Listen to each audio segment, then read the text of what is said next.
മലയാളത്തില് ചെറുകഥ എന്ന് പറയുന്ന ഒരു സവിശേഷമായ വ്യവഹാരം, സാഹിത്യ വ്യവഹാരത്തിന്റെ ഒരു വികാസ പരിണാമത്തെക്കുറിച്ചാണ് നമ്മൾ രണ്ട് ക്ലാസ്സുകളിലായിട്ട് സംസാരിക്കുന്നത്. നമുക്കൊക്കെ അറിയാവുന്നതുപോലെ ഈ പറയുന്ന ഗദ്യം എന്ന് പറയുന്ന ഒരു ആഖ്യാന രൂപം ലോകത്തെല്ലായിടത്തും വളരെ പ്രധാനമായി മാറുന്നത് വാമൊഴിയിൽ നിന്ന് വരമൊഴിയിലേക്കുള്ളതിന്റെ വലിയൊരു മാറ്റം എന്ന് പറയുന്നത് അച്ചടിയുമായി ബന്ധപ്പെട്ടാണ്. അച്ചടി ആധുനികതയുടെ ഒരു ഭാഗമായിട്ടാണ് ഈ പറയുന്ന സാഹിത്യത്തിന്റെ കേന്ദ്രത്തിലേക്ക് ഗദ്യം ഉറയ്ക്കുന്നത് എന്നുള്ളൊരു കാര്യം നമ്മൾ പറയണ്ടായി. ബൃഹത് ആഖ്യാനങ്ങളുടെ ഒരു ആഖ്യാന രൂപം എന്ന് പറയുന്നത് പൊതുവെ നമുക്കൊക്കെ അറിയാവുന്നതുപോലെ കവിതയായിരുന്നു. നാടോടി കഥകളിലൂടെ അല്ലെങ്കിൽ മിത്തുകളിലൂടെയൊക്കെയാണ് ഈ കഥാഖ്യാനങ്ങൾ ഉണ്ടാവുന്നത്. അല്ലെങ്കിൽ കഥാഗാനങ്ങളുടെ സ്വഭാവത്തിലേക്ക്, എപ്പിക്കുകളൊക്കെ ഇതിഹാസങ്ങളായിട്ട് കഥകൾ അതിലൂടെ അവതരിപ്പിക്കുക എന്ന രീതിയിലല്ല. അത് നമ്മുടെ ഓറൽ ട്രഡീഷൻസ് നോക്കിക്കഴിഞ്ഞാൽ, വാമൊഴി ആഖ്യാനങ്ങൾ നോക്കിക്കഴിഞ്ഞാൽ അങ്ങനെ ഒരു കഥ പറച്ചിലിന്റെ ഒരു കൾച്ചർ അവിടെ ഉണ്ടെങ്കിൽ കൂടിയും അങ്ങനെ ഒരു നിയതമായ ഒരു ആഖ്യാനം എന്ന അർത്ഥത്തിലേക്ക് കഥ വരുന്നതായിട്ട് കാണുന്നില്ല. കാരണം കഥയുടെ കഥ കെട്ടുന്നതിന്റെ ചില ആഖ്യാന തന്ത്രങ്ങൾ കവിതയെ സംബന്ധിച്ച് പണ്ട് തന്നെ ഈ പറയുന്ന വാമൊഴിയുടെ ഘട്ടത്തിൽ തന്നെ അതിന്റെ ചില ശബ്ദബന്ധങ്ങളുടെ അടിസ്ഥാനത്തിൽ, വാക്കുകളുടെ ചില ക്രമങ്ങളുടെ താളപദ്ധതികളുടെ അടിസ്ഥാനത്തിൽ ഈ പറയുന്നത് പോലെ അതിന് നിയതമായിട്ടുള്ള ഒരു ആഖ്യാന രൂപത്തെ ഉറപ്പിച്ചെടുക്കാനുള്ള ഒരു പദ്ധതി അതിനകത്ത് തന്നെ ഉണ്ടായിരുന്നു. പക്ഷെ കഥയ്ക്ക് അങ്ങനെയൊന്നും ഉണ്ടായിരുന്നില്ല. കഥ നമ്മുടെ ഈ സ്വാഭാവികമായ വാമൊഴി രൂപത്തിലൂടെ തന്നെ അമ്മൂമ്മ കഥകളായും നാടോടി കഥകളായിട്ടൊക്കെ തന്നെയാണ് ഈ കഥകൾ ഉണ്ടാവുന്നത്. കഥ ഒരു സാഹിത്യ രൂപമായി മാറുന്നത് അല്ലെങ്കിൽ നിയതമായ ഒരു ആഖ്യാന രൂപത്തിലേക്ക് മാറുന്നത് തന്നെ ഈ അച്ചടിയുടെ ഭാഗമായിട്ടാണ് വരുന്നത് എന്ന് പറയാം. അപ്പോൾ നമ്മൾ ഈ പറയുന്ന വലിയ വലിയ സാഗരങ്ങളൊക്കെ, അത് ഈസോപ്പ് കഥകളായാലും മറ്റൊക്കെ അതിനൊക്കെ ഒരു നിയതമായ രൂപത്തിലേക്ക് വരുന്നത് ഈ അച്ചടിയോട് കൂടിയാണ് എന്ന് നമുക്ക് കാണാൻ കഴിയും. എന്ന് മാത്രമല്ല, ആഖ്യാനവുമായി ബന്ധപ്പെട്ട നമ്മുടെ പലതരം സിദ്ധാന്ത പദ്ധതികൾ, പ്രത്യേകിച്ച് പാശ്ചാത്യമായ സിദ്ധാന്ത പദ്ധതികൾ, ഫോർമലിസം തൊട്ടിട്ട് ഘടനാവാദം ഒക്കെ ഉണ്ടാവുന്നവർക്ക് ഈ പറയുന്ന കഥയുടെ ഒരു ഘടനയെ കേന്ദ്രീകരിച്ചുകൊണ്ടാണ് അത്തരം ചർച്ചകളൊക്കെ പോയിട്ടുള്ളത് എന്ന് നമുക്കറിയാം. ഈ കഥ എന്താണ്, കഥയുടെ ഘടന എന്താണ്, അതിനകത്തുള്ള ഘടകങ്ങൾ ഏതൊക്കെയാണ് തുടങ്ങിയ ചില ആലോചനകളിലൂടെയാണ് വ്ളാദിമിർ പ്രോപ്പ് തൊട്ടിട്ടുള്ള ഫോർമലിസ്റ്റുകളുടെ ഒരു പദ്ധതി തൊട്ട് തന്നെ ഈ നാടോടി കഥകളുടെ ഒരു കഥാഘടന എന്താണ്, അതിനകത്ത് എങ്ങനെയാണ് ഈ പറയുന്ന ഒരു ആർക്കി അല്ലെങ്കിൽ ഒരു പ്രോട്ടോടൈപ്പ് എങ്ങനെയാണ് ഉണ്ടാവുന്നത്, അതിനെങ്ങനെയാണ് സബ് ടൈപ്പുകൾ ഉണ്ടാവുന്നത് തുടങ്ങിയ രീതിയിൽ കഥാവലയങ്ങൾ എങ്ങനെയാണ് രൂപപ്പെടുന്നത്, ആ കഥാവലയങ്ങളെ എങ്ങനെയാണ് ഒരു ട്രീ ഡയഗ്രാമിലൂടെ നമുക്ക് കഥകളുടെ ഒരു ജനിതകം അല്ലെങ്കിൽ അതിന്റെ ഒരു ജനിതക ഘടന എങ്ങനെയാണ്, അല്ലെങ്കിൽ അതിന്റെ ഒരു വംശാവലി എങ്ങനെയാണ് നമുക്ക് ഉണ്ടാക്കിയെടുക്കാൻ കഴിയുക എന്നുള്ളതും, കഥകൾ സഞ്ചരിക്കുന്നതിലൂടെ എങ്ങനെയാണ് സംസ്കാരങ്ങൾ പല പല പ്രദേശങ്ങളിൽ നാഗരീതികൾ സഞ്ചരിച്ച് തുടങ്ങിയ അന്വേഷണങ്ങളൊക്കെ ഈ കഥകളുമായി ബന്ധപ്പെടുത്തിയിട്ടാണ് ഉണ്ടായത് നമുക്കറിയാം. അതുകൊണ്ട് തന്നെ ഈ കഥകൾ ശേഖരിക്കുക എന്ന് പറയുന്നത് പ്രത്യേകിച്ച് ഈ ഒരു ആധുനികതയുടെ തുടക്കത്തിൽ തന്നെ ഈ കഥ നഷ്ടപ്പെടാൻ പോകുന്ന കഥകളുടെ വലിയൊരു കഥകൾ ശേഖരിക്കുന്നതിന്റെ, ചിത്രം നാടോടി കഥകളും മറ്റൊക്കെ ശേഖരിക്കുന്ന ഗ്രിം ബ്രദേഴ്സിന്റെ ഒക്കെ അതിന്റെ ശ്രമങ്ങളെ കുറിച്ച് നിങ്ങൾക്ക് അറിയാം. അപ്പൊ അതുമായി ബന്ധപ്പെട്ട് ധാരാളം സിദ്ധാന്തങ്ങൾ ഉണ്ടാവും. ഇന്ത്യയിലാണ് ലോകത്തിലെ നാടോടി കഥകൾ ഉണ്ടായിട്ടുള്ളത് എന്നും അറേബ്യൻ പ്രദേശത്താണ് നാടോടി കഥകളൊക്കെ ഉണ്ടായിട്ടുള്ളത് എന്നൊക്കെ പറഞ്ഞ പലതരം സിദ്ധാന്തങ്ങൾ ഇതിന്റെ ഭാഗമായിട്ടൊക്കെ ഉണ്ടാവുകയും ചെയ്യുന്നുണ്ട്. അല്ലെങ്കിൽ ഈ എന്താ പറയാ, മിത്തുകൾ എങ്ങനെയാണ് ഉണ്ടാവുന്നത്, ഇങ്ങനെയൊക്കെയുള്ള ചില അതിനെ സംബന്ധിച്ചൊക്കെ സിദ്ധാന്തങ്ങളിലൂടെയാണ് ഫോക്ലോർ പോലുള്ള പഠന പദ്ധതികൾ തന്നെ വികസിക്കുന്നത് നമുക്കറിയാം. അപ്പൊ കഥ ആ അർത്ഥത്തിൽ ഒരു സാഹിതീയ രൂപം മാത്രമായിട്ടല്ല, മറിച്ച് ഈ പറയുന്ന നമ്മുടെ മനുഷ്യന്റെ പലതരം ആഖ്യാനങ്ങളുടെ ഒരു പ്രധാനപ്പെട്ട സാധനമായിട്ട് ഈ പറയുന്ന ഘട്ടത്തിലൊക്കെ വരുന്നുണ്ട്. പക്ഷെ സാഹിത്യ രൂപം എന്ന രീതിയിൽ കഥ വരുന്നത് ഞാൻ നേരത്തെ പറഞ്ഞതുപോലെ ആനുകാലികങ്ങളുടെ ഒരു വരവോട് കൂടിയാണ് കഥ എന്ന് പറയുന്ന ഒരു സാധനം ഉണ്ടാവുന്നത്. അപ്പോൾ ആനുകാലികങ്ങളിൽ കഥയും കാര്യവും തമ്മിലുള്ള ഒരു എന്താ പറയാ അതിരുകൾ ഇങ്ങനെ കാര്യമായിട്ട് ഇല്ല. എന്താ പറയാ, മാഞ്ഞു പോകുന്ന ഒരു ആദ്യകാല ആഖ്യാനങ്ങളുടെ അല്ലെങ്കിൽ വാർത്തകളുടെ ഇടയിൽ ഈ മിഡിൽസ് എന്ന് പറയുന്ന അതായത് മിക്കവാറും എഡിറ്റോറിയൽ പേജിന്റെ ഒക്കെ നടുവിലുള്ള ഒരു സ്പേസ് എന്ന് പറയുന്നത്, ആ സ്പേസിനകത്താണ് ഈ പറഞ്ഞ വലിയ എന്താ പറയുക കാര്യങ്ങളും കാഴ്ചപ്പാടുകളും അവതരിപ്പിക്കുകയും അപ്പുറത്ത് വാർത്തകളും നിൽക്കുകയും അതിനിടയിൽ ഒരു മിഡിൽ സ്പേസിനകത്ത് ഈ പറയുന്നത് പോലെ രമ്യോപന്യാസം എന്ന് പറയുന്ന രീതിയിൽ ഈ പറയുന്ന കൗതുകമായ വാർത്തകളും പല സംഗതികളെ കുറിച്ചിട്ടുള്ള നിരീക്ഷണങ്ങളും അല്പം പരിഹാസവും ഒക്കെയുള്ള ഒരു ലൈറ്റ് വെയിറ്റ് റീഡിങ്ങിന്റെ ഒരു മെറ്റീരിയൽ ആയിട്ടാണ് ഈ കഥ എന്ന് പറയുന്ന ഒരു ഫോം തന്നെ ഉണ്ടാവുന്നത്. അപ്പൊ അതുകൊണ്ട് തന്നെ ആദ്യകാല കഥകളൊക്കെ നമ്മൾ നോക്കിക്കഴിഞ്ഞാൽ അത് കഥയാണോ, രമ്യോപന്യാസമാണോ, ഒരു ഉപന്യാസമാണോ എന്ന് നമുക്ക് തിരിച്ചറിയാൻ കഴിയില്ല. എന്ന് മാത്രമല്ല ആ കഥാകൃത്തുക്കളൊക്കെ ഒന്നും തന്നെ നമ്മളിപ്പോ കഥയുടെ ആദ്യഘട്ടത്തിൽ ഒരു പക്ഷേ ഈ പറയുന്ന ഇ വി കൃഷ്ണപിള്ളയോ അല്ലെങ്കിൽ മൂർഖുത്ത് കുമാരനൊക്കെ എത്തുമ്പോഴാണ് ഈ പറയുന്ന പോലെ അതിനൊരു ചെറുകഥ എന്ന് പറയുന്ന രൂപത്തിലേക്ക് എത്തുന്നത്. അതിനു മുമ്പൊക്കെ ഇങ്ങനെയുള്ള ഒരു രസകരമായ പറച്ചിലുകളായിട്ട്, കെട്ടുകഥകളുടെ സ്വഭാവത്തിൽ തന്നെ പറച്ചിലുകളായിട്ട് അത് മാറുന്നതായിട്ട് നമുക്ക് കാണാൻ കഴിയും. അപ്പോൾ ആ ഒരു കഥയുടെ ചരിത്രത്തെയാണ് നമ്മൾ സാമാന്യമായിട്ടൊന്ന് പഠിക്കുന്നത്. ഓക്കെ, എൻ്റെ സ്ക്രീൻ ഒന്ന് ഷെയർ ചെയ്യാം.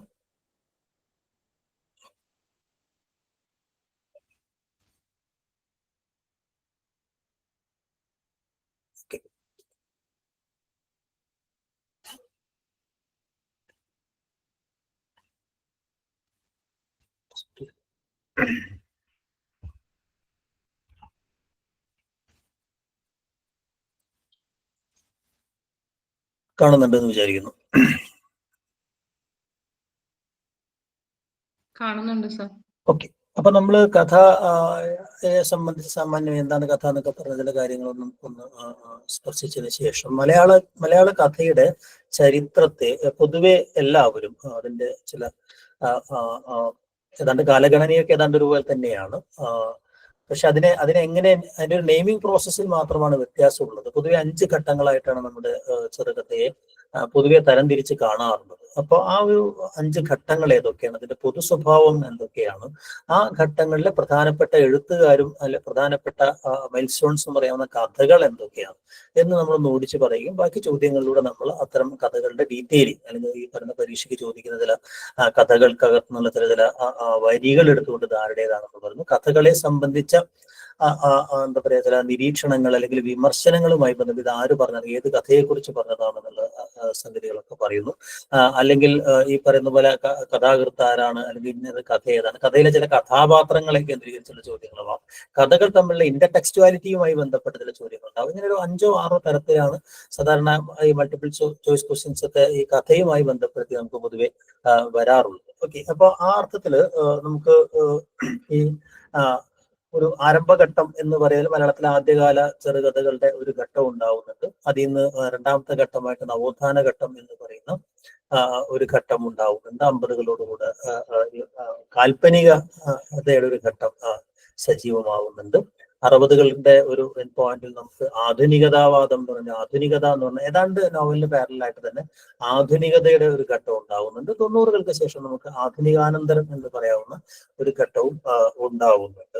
പ്രത്യേകിച്ച് മേതിൽ രാധാകൃഷ്ണന്റെ ഒക്കെ രണ്ടാം വരവ്, എൻ.എസ്. മാധവന്റെ ഒക്കെ രണ്ടാം വരവോടുകൂടിയൊക്കെ നമ്മുടെ കഥകൾക്കകത്ത് വളരെ ശ്രദ്ധേയമായ ചില പരീക്ഷണങ്ങളിലേക്കും ക്രമേണ അത് ഹരീഷ് അടക്കമുള്ള പുതിയ ആളുകളിലേക്ക് എത്തുമ്പോഴേക്കും വേറെ തരത്തിലേക്ക് നമ്മൾ കഥകൾ മാറുന്നുണ്ട്. അതിനെ തന്നെ 2 ഘട്ടങ്ങളായി തിരിക്കുന്ന തരം രീതികളും കാണാം എന്നുള്ളതാണ്. അപ്പൊ സാമാന്യമായിട്ട് നമുക്ക് ഈ പറയുന്ന ഒരു 5 ഘട്ടങ്ങളായിട്ടാണ് നമുക്ക് ചെറുകഥയെ തരംതിരിക്കാൻ കഴിയുക. ഓക്കെ, അതിലൂടെ നമുക്കൊന്ന് ജസ്റ്റ് ഒന്ന് ഓടിച്ചു പോവാം.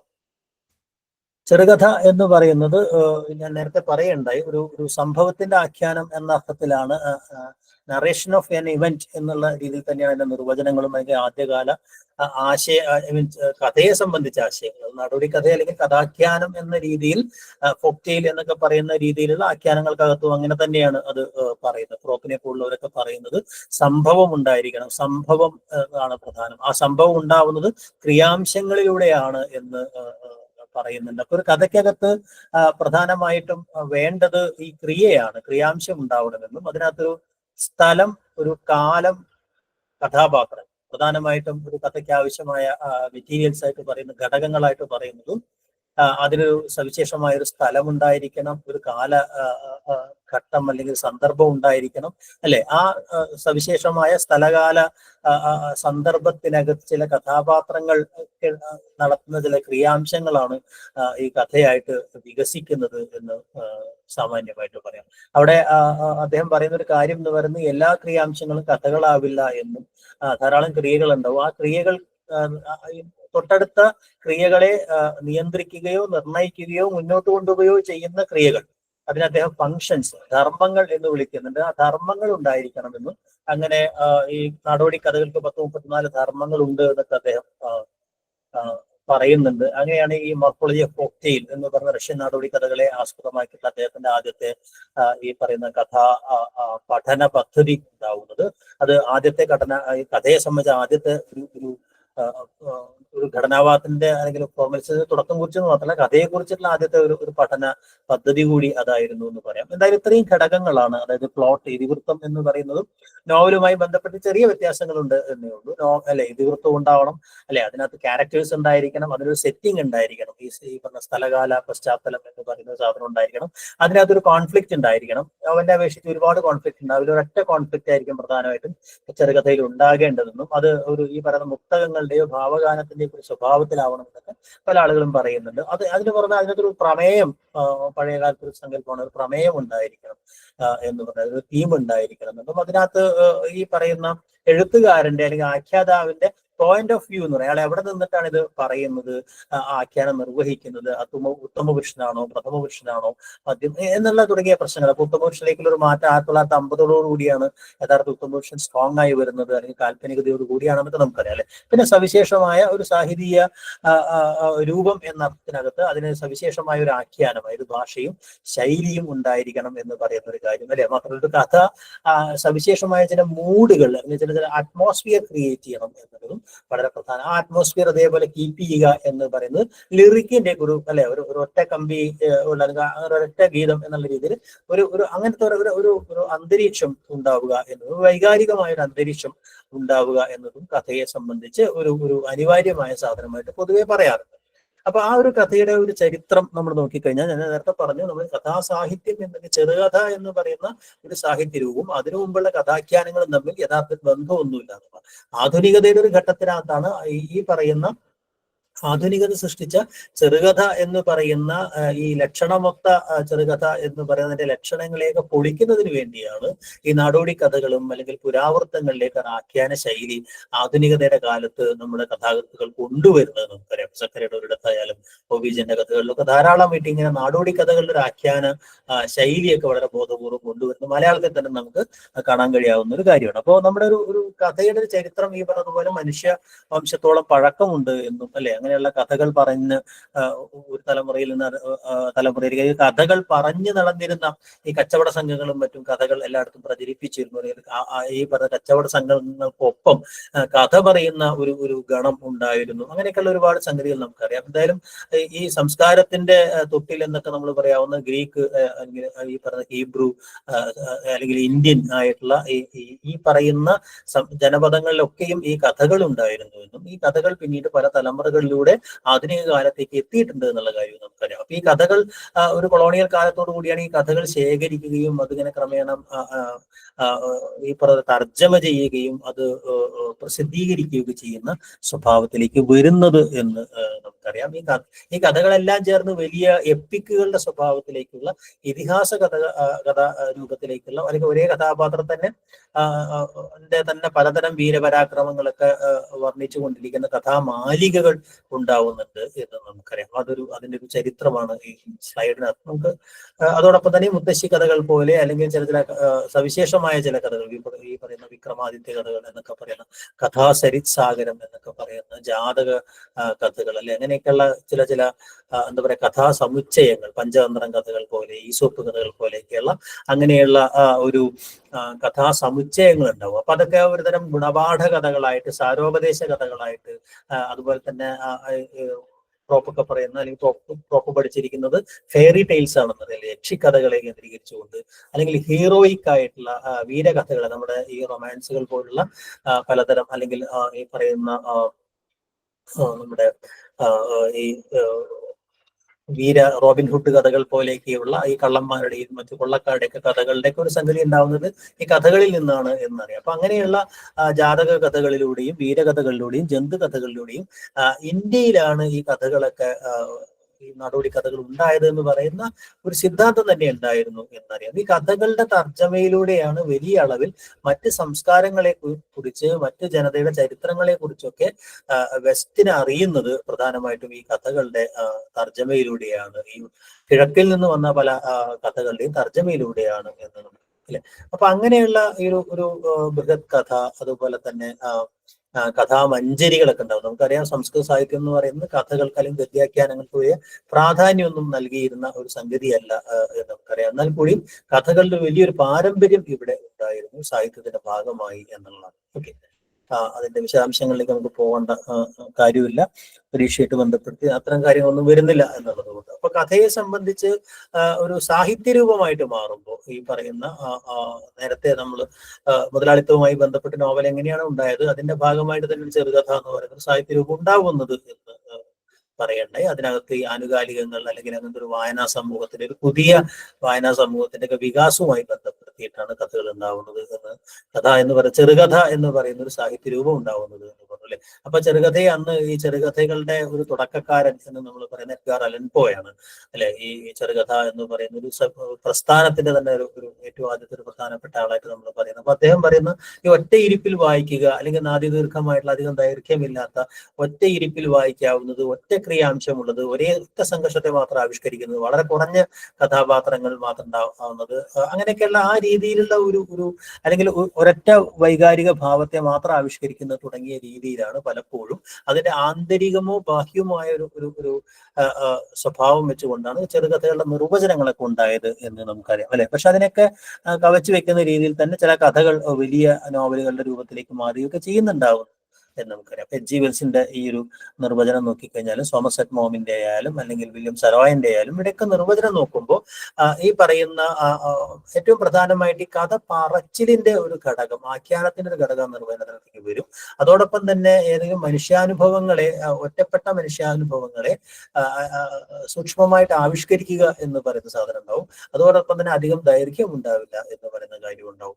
ഇതാണ് അതോടൊപ്പം തന്നെ മനുഷ്യൻ കെട്ടിയുണ്ടാക്കുന്ന തലമുറകളുടെ പകരം ഭാവനാത്മകമായി നിർമ്മിക്കപ്പെടുന്ന ഒന്നാണ്. ഒരു ഭാവനാ നിർമ്മിതിയാണ്, ഒരു മനുഷ്യന്റെ ഭാവനാ നിർമ്മിതിയാണ് ചെറുകഥ എന്ന് പറയുന്ന എലമെന്റ് കൂടെ പഴയകാല കഥകളിൽ നിന്ന് ചെറുകഥയെ മാറ്റുന്ന രീതിയിൽ ആ നിർവചനത്തിലേക്ക് അത് വരുന്നുണ്ടാവും. അപ്പൊ ആ അർത്ഥത്തിലാണ് ചെറുകഥയുടെ ചില ഘടകങ്ങളെയൊക്കെ സംബന്ധിച്ച് ഇപ്പൊ കേസരിയൊക്കെ പറയുന്ന പോലെ ജീവിതത്തിൽ ഒരു സംഭവത്തിന്റെയോ രംഗത്തിന്റെയോ അല്ലെങ്കിൽ ഭാവത്തിന്റെയോ ഒരു ഗദ്യത്തിലൊരു ചിത്രമാണ് ചെറുകഥ എന്നൊക്കെ പറയുന്ന ചില ആശയങ്ങളൊക്കെ ഉണ്ടാവുന്നു. അല്ലെങ്കിൽ ചെറുകഥയ്ക്ക് അങ്ങനെ ഒരു നോവലിനെ പോലെ വലിയൊരു സ്ഥല കാല ക്യാൻവാസ് ആവശ്യമില്ല എന്ന് പറയുന്ന, അല്ലെങ്കിൽ ഒരുപാട് കഥാപാത്രങ്ങളൊക്കെ ആയിട്ട് പോകേണ്ട കാര്യമില്ല എന്നൊക്കെ പറയുന്ന തരം നിരീക്ഷണങ്ങളും അതിന്റെ ഭാഗമായിട്ട് ഉണ്ടാകുന്നുണ്ട്.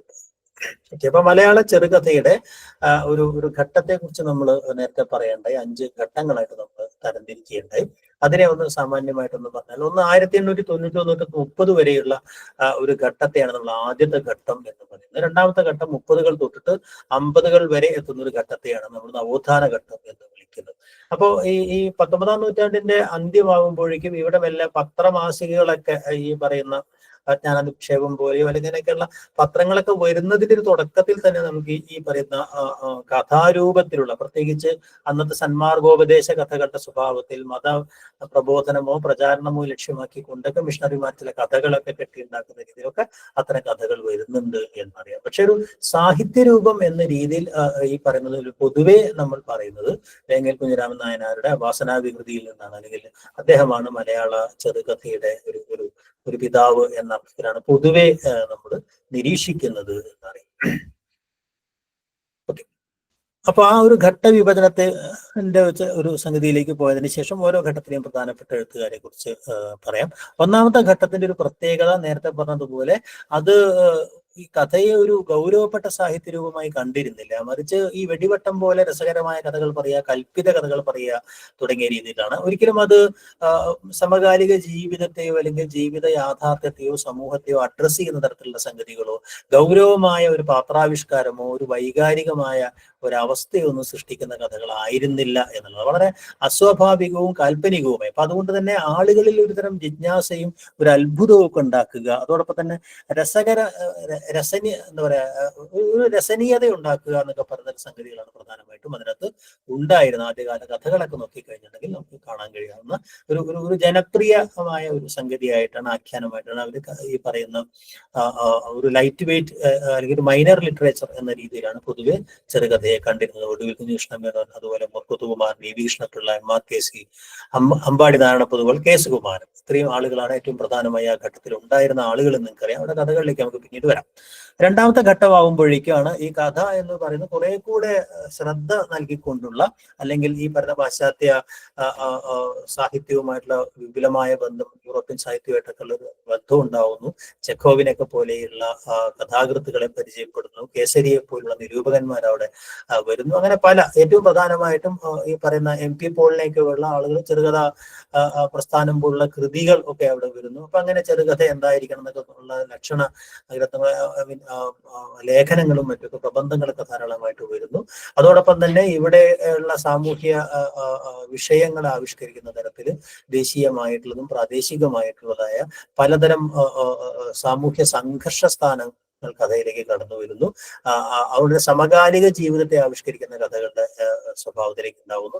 അതോടൊപ്പം തന്നെ കഥ എന്ന് പറയുന്നത് ഒരു ജനപ്രിയ മാധ്യമം എന്ന രീതിയിൽ സാമൂഹ്യ പരിവർത്തനത്തിന് പ്രേരിപ്പിക്കുന്നതായി തീരണം എന്നുള്ള സാമൂഹ്യ ലക്ഷ്യങ്ങളെ സംബന്ധിച്ച ചില സംഗതികൾ ഉണ്ടാവുന്നു. അങ്ങനെ ഈ സാമുദായിക പരിവർത്തന ശ്രമങ്ങളോ സാമൂഹ്യ പരിവർത്തന ശ്രമങ്ങൾക്കോ നേതൃത്വം കൊടുത്ത ആളുകൾ തന്നെ കഥകൾ എഴുതുന്ന രീതിയിലേക്ക് അതിന്റെ ഒന്നാം ഘട്ടത്തിൽ തന്നെ, പ്രത്യേകിച്ച് ഈ പറയുന്ന നമ്മള് നാടകങ്ങളിൽ എങ്ങനെയാണോ ഈ യോഗക്ഷേമ സഭയുടെയൊക്കെ നേതൃത്വത്തിൽ ഉണ്ടായിരുന്ന അന്നത്തെ ഈ പറയുന്ന വിട്ടിപ്പട്ടത്തിരിപ്പാടും MR പ്രേംജിയും മൂത്രിങ്ങോട് പോലുള്ള അങ്ങനെയുള്ള ആളുകളൊക്കെ ചെറുകഥയിലും വളരെ സജീവമായിട്ട് ഇടപെട്ടിട്ടുണ്ട് എന്ന് നമുക്ക് അറിയാൻ കഴിയും. പക്ഷെ ക്രമേണ അത് മാറുമ്പോഴേക്കും ഈ പ്രത്യയശാസ്ത്രപര നിഷ്ഠയോ അല്ലെങ്കിൽ ഈ പറയുന്ന പ്രബോധനാത്മകതയോ ഒന്നുമില്ലാതെ തന്നെ ജീവിത യാഥാർത്ഥ്യങ്ങളെ അതുപോലെ തന്നെ ചിത്രീകരിക്കുന്ന അതിന് രണ്ട് ധാരകൾ ഈ ഘട്ടത്തിൽ ഉണ്ടാവുന്നുണ്ട്. ഒന്ന് ഈ റിയലിസ്റ്റിക്, സോഷ്യലിസ്റ്റ്, റിയലിസ്റ്റിക് എന്നൊക്കെ പറയാവുന്ന ഒരു ധാര നേരത്തെ പറയുന്നുണ്ടാവുന്നുണ്ട്.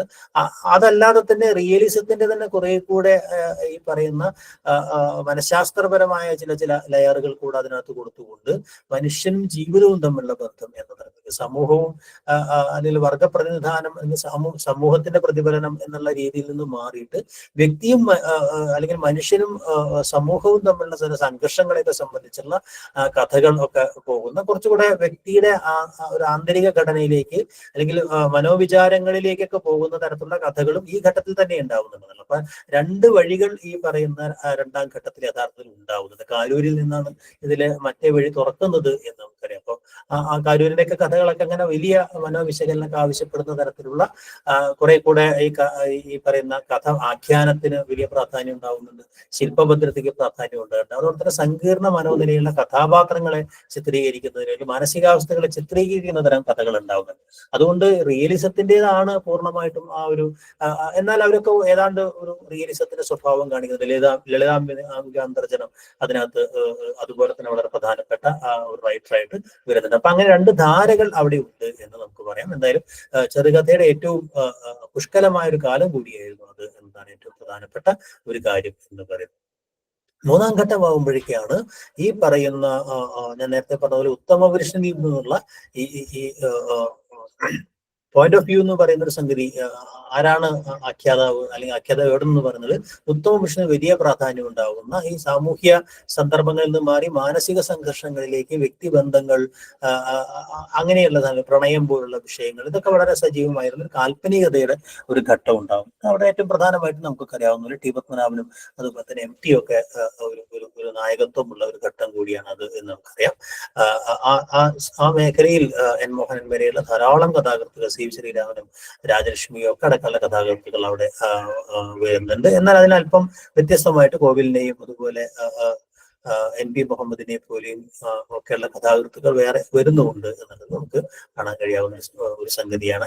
ഒരു കുറച്ചുകൂടെ ആത്മനിഷ്ഠതയ്ക്ക് അല്ലെങ്കിൽ ആത്മനിഷ്ഠമായ ഒരു ഭാവുകത്വത്തിന് പ്രാധാന്യം നൽകുന്ന, അതോടൊപ്പം തന്നെ രൂപത്തിൽ കുറെ കൂടെ ശ്രദ്ധ ഉണ്ടാവുന്ന, കഥയെ ഒരു ഭാവഗീതമാക്കി മാറ്റുന്ന തരത്തിലൊക്കെയുള്ള കഥകൾ അവിടെ ഉണ്ടാവുന്നു എന്നുള്ളതാണ് മൂന്നാമത്തെ ഘട്ടത്തിന്റെ പ്രത്യേകത എന്ന് പറയുന്നത്. നാലാമത്തെ ഘട്ടം എന്ന് പറയുന്ന 60കളുടെ ഒരു മധ്യത്തോടു കൂടി അതിൽ തന്നെ 2 ഘട്ടങ്ങൾ ഉണ്ടാവുന്നുണ്ട്. ഈ ആധുനികതയുടേത് എന്ന് പറയുന്ന ഈ ഘട്ടത്തിനകത്ത് തന്നെ OV വിജയനായാലും ആനന്ദായാലും സക്കറിയായാലും ഇങ്ങനെ ഒരു കൂട്ടം എഴുത്തുകാർ, MP നാരായണപിള്ള ഇതിലൊക്കെ തുടങ്ങുന്ന ഒരു കൂട്ടം എഴുത്തുകാർ അവിടെ വരുന്നുണ്ട്. കാക്കനാടൻ വരുന്നുണ്ട്, രാധയെ കുറിച്ചിട്ടുള്ള M മുകുന്ദന്റെ കഥ അവിടെ വരുന്നുണ്ട്, പുനത്തിൽ, ഇങ്ങനെ കുറെ കഥാകൃത്തുക്കൾ ആ ഘട്ടത്തിൽ വരുന്നുണ്ട്. സക്കറിയ വരെ നമുക്ക് ആ ഒരു നിരയെ കൊണ്ടുവരാൻ പറ്റും. പക്ഷെ അത് ഒരു അടുത്ത ഘട്ടത്തിലേക്ക് എത്തുമ്പോഴേക്കും ഈ പുരോഗമന സാഹിത്യ പ്രസ്ഥാനത്തിനകത്ത് തന്നെ സംഭവിച്ച ചില ആശയ സംഘർഷങ്ങൾ, അതിനകത്ത് പുറത്ത് ഈ പറയുന്ന നമുക്കൊക്കെ അറിയാവുന്ന ഈ ഒരു നക്സലൈറ്റ് മൂവ്മെന്റിന്റെ ഒരു വലിയ സ്വാധീനം, അങ്ങനെ ഒരു സാംസ്കാരിക വേദി പോലുള്ള സാധനങ്ങളുടെ ഒക്കെ രൂപീകരണം, ഇതിനൊക്കെ ഭാഗമായിട്ട് ചെറുകഥയ്ക്കകത്ത് രാഷ്ട്രീയാധുനികത എന്ന് പറയുന്ന ഒരു സാധനം പ്രബലമായിട്ട് വരുന്നുണ്ട്. പട്ടത്തുവിള, അതുപോലെ തന്നെ UP ജയരാജ് വരെ എത്തുന്ന കുറെ കഥാകൃത്തുക്കൾ, ഈ മേഖലയിൽ വരുന്ന M സുകുമാരനെ പോലെയൊക്കെയുള്ള കഥാകൃത്തുക്കൾ, നാണുവിനെയൊക്കെ പോലുള്ള കഥാകൃത്തുക്കൾ, അങ്ങനെ ആ ഒരു ഘട്ടം വരുമ്പോൾ ഈ പറയുന്ന കാൽപ്പനികതയിൽ നിന്ന് മാറി, എന്നാൽ അതിനെ തന്നെ ഒരുതരം ഒരു കാൽപ്പനിക വിപ്ലവത്തിന്റെയും അല്ലെങ്കിൽ വിപ്ലവാദർശത്തിന്റെയൊക്കെ ഒരു സംഗതി ഉണ്ടാവുന്ന, പരാജയപ്പെട്ടു പോയ വിപ്ലവങ്ങളുടെയും അല്ലെങ്കിൽ വിപ്ലവ പ്രതീക്ഷകളൊക്കെ ഷെയർ ചെയ്യുന്ന തരത്തിലുള്ള കഥകളും, ഇപ്പോ അഭിനവ കഥകൾ എന്ന രീതി ആ സീരീസിനകത്ത് വരുന്ന കഥകളൊക്കെ ഈ 2 തരം സ്വഭാവവും ആധുനികയുടെ ഘട്ടത്തിൽ ഉണ്ടാവുന്നുണ്ട്. മറ്റു രണ്ടാമത്തെ ഘട്ടം കുറെ കൂടെ സജീവമാവുന്ന 70കളിലാണ് എന്ന് നമുക്ക് കാണാൻ കഴിയും. ഓക്കെ, പ്രത്യേകിച്ച് അടിയന്തരാവസ്ഥയുമായി ബന്ധപ്പെട്ട് ഈ പറയുന്ന ആദ്യധാരയിൽ തന്നെ ഇപ്പോൾ വിജയന്റെ പാറകൾ പോലുള്ള കഥകളൊക്കെ ഉണ്ടാവുന്നുണ്ടെങ്കിൽ കൂടിയും പ്രധാനമായും അത്തരം സംഗതികളെയൊക്കെ അല്ലെങ്കിൽ അതോടൊപ്പം തന്നെ കമ്മ്യൂണിസ്റ്റ് പാർട്ടികളുടെയൊക്കെ ഒരു മൂല്യത്തകർച്ച, അങ്ങനെയുള്ള കുറെ സംഗതികൾ ആവിഷ്കരിക്കുന്ന കഥകളും ഈ ആധുനികതയുടെ ഭാഗമായിട്ട് ഉണ്ടാവുന്നുണ്ട്. അപ്പൊ അതിനകത്തും 2 നേരത്തെ നമ്മൾ റിയലിസത്തിന്റെ ഘട്ടത്തിൽ പറഞ്ഞതുപോലെ തന്നെ 2 ഘട്ടങ്ങളുണ്ട് എന്ന് വേണമെങ്കിൽ, മറ്റു 2 ധാരകളായിരുന്നെങ്കിൽ 2 ഘട്ടങ്ങളുണ്ട് എന്ന് വേണമെങ്കിൽ പറയാൻ പറ്റും. അതിന്റെ ഒരു അടുത്ത ഘട്ടം എന്ന് പറയുന്നത് ഈ പറയുന്ന പോലെ 90കൾക്കൊക്കെ സംഭവിക്കുന്ന പ്രധാനപ്പെട്ട ചില മാറ്റങ്ങളാണ്. ചില പുതിയ കഥകൾക്കകത്ത് ചുളയമേട്ടിലെ ശവങ്ങൾക്ക് ശേഷം NS മാധവൻ എഴുതുന്ന കഥകൾ, വേദിലാദാഷിനെ പോലുള്ള ആളുകൾ എഴുതുന്നു, അല്ലെ. ചെങ്ങന്നൂർ വണ്ടി എന്ന് പറയുന്ന ഒരു കഥ OV വിജയൻ എഴുതി കലാകൗമുദി മാസികയിൽ പ്രസിദ്ധീകരിക്കുന്നു. അപ്പൊ അതിനൊരു ആമുഖമായിട്ട് ഐവപ്നിക്കൊരു പഠനം നടത്തുമ്പോൾ ഇത് ഉത്തരാധുനികത മലയാളത്തിൽ ആരംഭിക്കുകയാണ് എന്ന പ്രസ്താവനയോടുകൂടിയാണ് ഈ ചെങ്ങന്നൂർ വണ്ടി എന്ന് പറയുന്ന ഒരു കഥ തന്നെ വരുന്നത്. പക്ഷെ ഉത്തരാധുനികതയുടെ ഒരു അടയാളമായിട്ട് നമുക്ക് ഇന്ന് കാണാൻ കഴിയില്ല. പക്ഷെ ആ രീതിയിൽ ഉത്തരാധുനികത എന്നൊക്കെ പറയുന്ന ആശയം അതോടുകൂടി ഉണ്ടാവുകയും അങ്ങനെ കുറെ കഥകൾ അതുവരെ കഥ എഴുതിയിരുന്ന ആളുകൾ തന്നെ, നേരത്തെ കഥ എഴുതിയിരുന്ന ആളുകൾ തന്നെ, പ്രത്യേകിച്ച് സക്കറിയയും NS മാധവനെയും വേദിലാദാഷിനെ പോലെയൊക്കെയുള്ള കുറെ എഴുത്തുകാരാണ് പ്രധാനമായിട്ട് വന്ന കഥയ്ക്കകത്ത്. രവിയൊക്കെ പോലെയുള്ള വേറെ കുറെ എഴുത്തുകാരും അതിന്റെ ഭാഗമായിട്ട് ഇവിടെ വരുന്നുണ്ട്. എന്നാൽ അതോടൊപ്പം തന്നെ പഴയ കഥയുടെ രീതിയിൽ തന്നെ കഥ എഴുതി തുടർന്നിരുന്ന അശോകൻ ചെരുവിലിനെയൊക്കെ പോലെയുള്ള അങ്ങനെയുള്ള കുറെ എഴുത്തുകാർ അവിടെ വരുന്നുണ്ട്. പ്രധാനമായി 2 ധാരകൾ അങ്ങനെ ഈ ഉത്തരാധുനികതയിൽ തന്നെ നമുക്ക് ഈ പറയുന്ന 90കൾക്ക് ശേഷമുള്ള കഥയിൽ തന്നെ നമുക്ക് കാണാൻ കഴിയും. പഴയ ഒരു അല്പം ഹാസ്യമൊക്കെ കലർത്തിയിട്ടുള്ള തരം രീതിയിൽ നിന്ന് തന്നെ VP ശിവകുമാറിന്റെയൊക്കെ മറ്റൊരു രീതിയിൽ തന്നെ കഥ എഴുതിയിട്ടുള്ള ESV പോലുള്ള ആളുകൾ, അല്ലെങ്കിൽ പഴയ രീതിയിൽ തന്നെ കഥകൾ എഴുതിയിട്ടുള്ള കഥാത്വത്തിന് പ്രാധാന്യം നൽകുന്ന CV ബാലകൃഷ്ണനോ അല്ലെങ്കിൽ അശോകൻ ചെരുവില, VK കുമാരൻ എന്നൊക്കെ പറയുന്ന അങ്ങനെ ഒരു നിരയുണ്ടാവുന്നുണ്ട്. സ്ത്രീകളുടെ എഴുത്ത് പ്രധാനമായി മാറുകയും അതിന്റെ രീതിയിൽ അക്ഷതയെ പോലെയൊക്കെയുള്ള അത്തരം ഒരു സെൻസിബിലിറ്റി തന്നെ തുടരുന്ന ആളുകൾ അവിടെ വരുന്നുണ്ട്. ചന്ദ്രമതിയെ പോലുള്ള എഴുത്തുകാർ വരുന്നതോടുകൂടി തന്നെ അതിനകത്ത് ഒരു സ്ത്രീയുടെ ഒരു ഹാസ്യം എന്നൊക്കെ പറഞ്ഞ കഥയിലേക്കൊക്കെ വരുന്നൊരു ഘട്ടം ഉണ്ടാവുന്നുണ്ട്. ഇതിന്റെ ഒരു 2ാം ഘട്ടമായിട്ട് 2000-ന് ശേഷം വരുന്ന യുവ കഥാകൃത്തുക്കളുടെ ഒരു വലിയ നിര അവിടെ ഉണ്ടാവുന്നുണ്ട്. അതോടുകൂടി കഥ വലിയ മാറ്റങ്ങൾക്ക് വിധേയമായി തീരുകയും അതിന് തൊട്ടു മുമ്പ് സംഭവിക്കുന്ന നമുക്കൊക്കെ അറിയാവുന്നത് പോലെ തന്നെ സ്ത്രീ ദളിത് പരിസ്ഥിതി മേഖലയിലൊക്കെ ഒരു പലതരം ഈ പറഞ്ഞ ക്രിട്ടിക്കൽ തിയറിയുടെ വലിയൊരു സ്വാധീനം ഉണ്ടാവുന്നു. അത്തരം മൂവ്മെന്റുകൾ ഇവിടെ ഉണ്ടാവുന്നു. അപ്പൊ ആ മൂവ്മെന്റുകളുടെ നേതൃത്വത്തിലും ആധുനികത വിമർശന പദ്ധതികൾ ഉണ്ടാവുന്നു.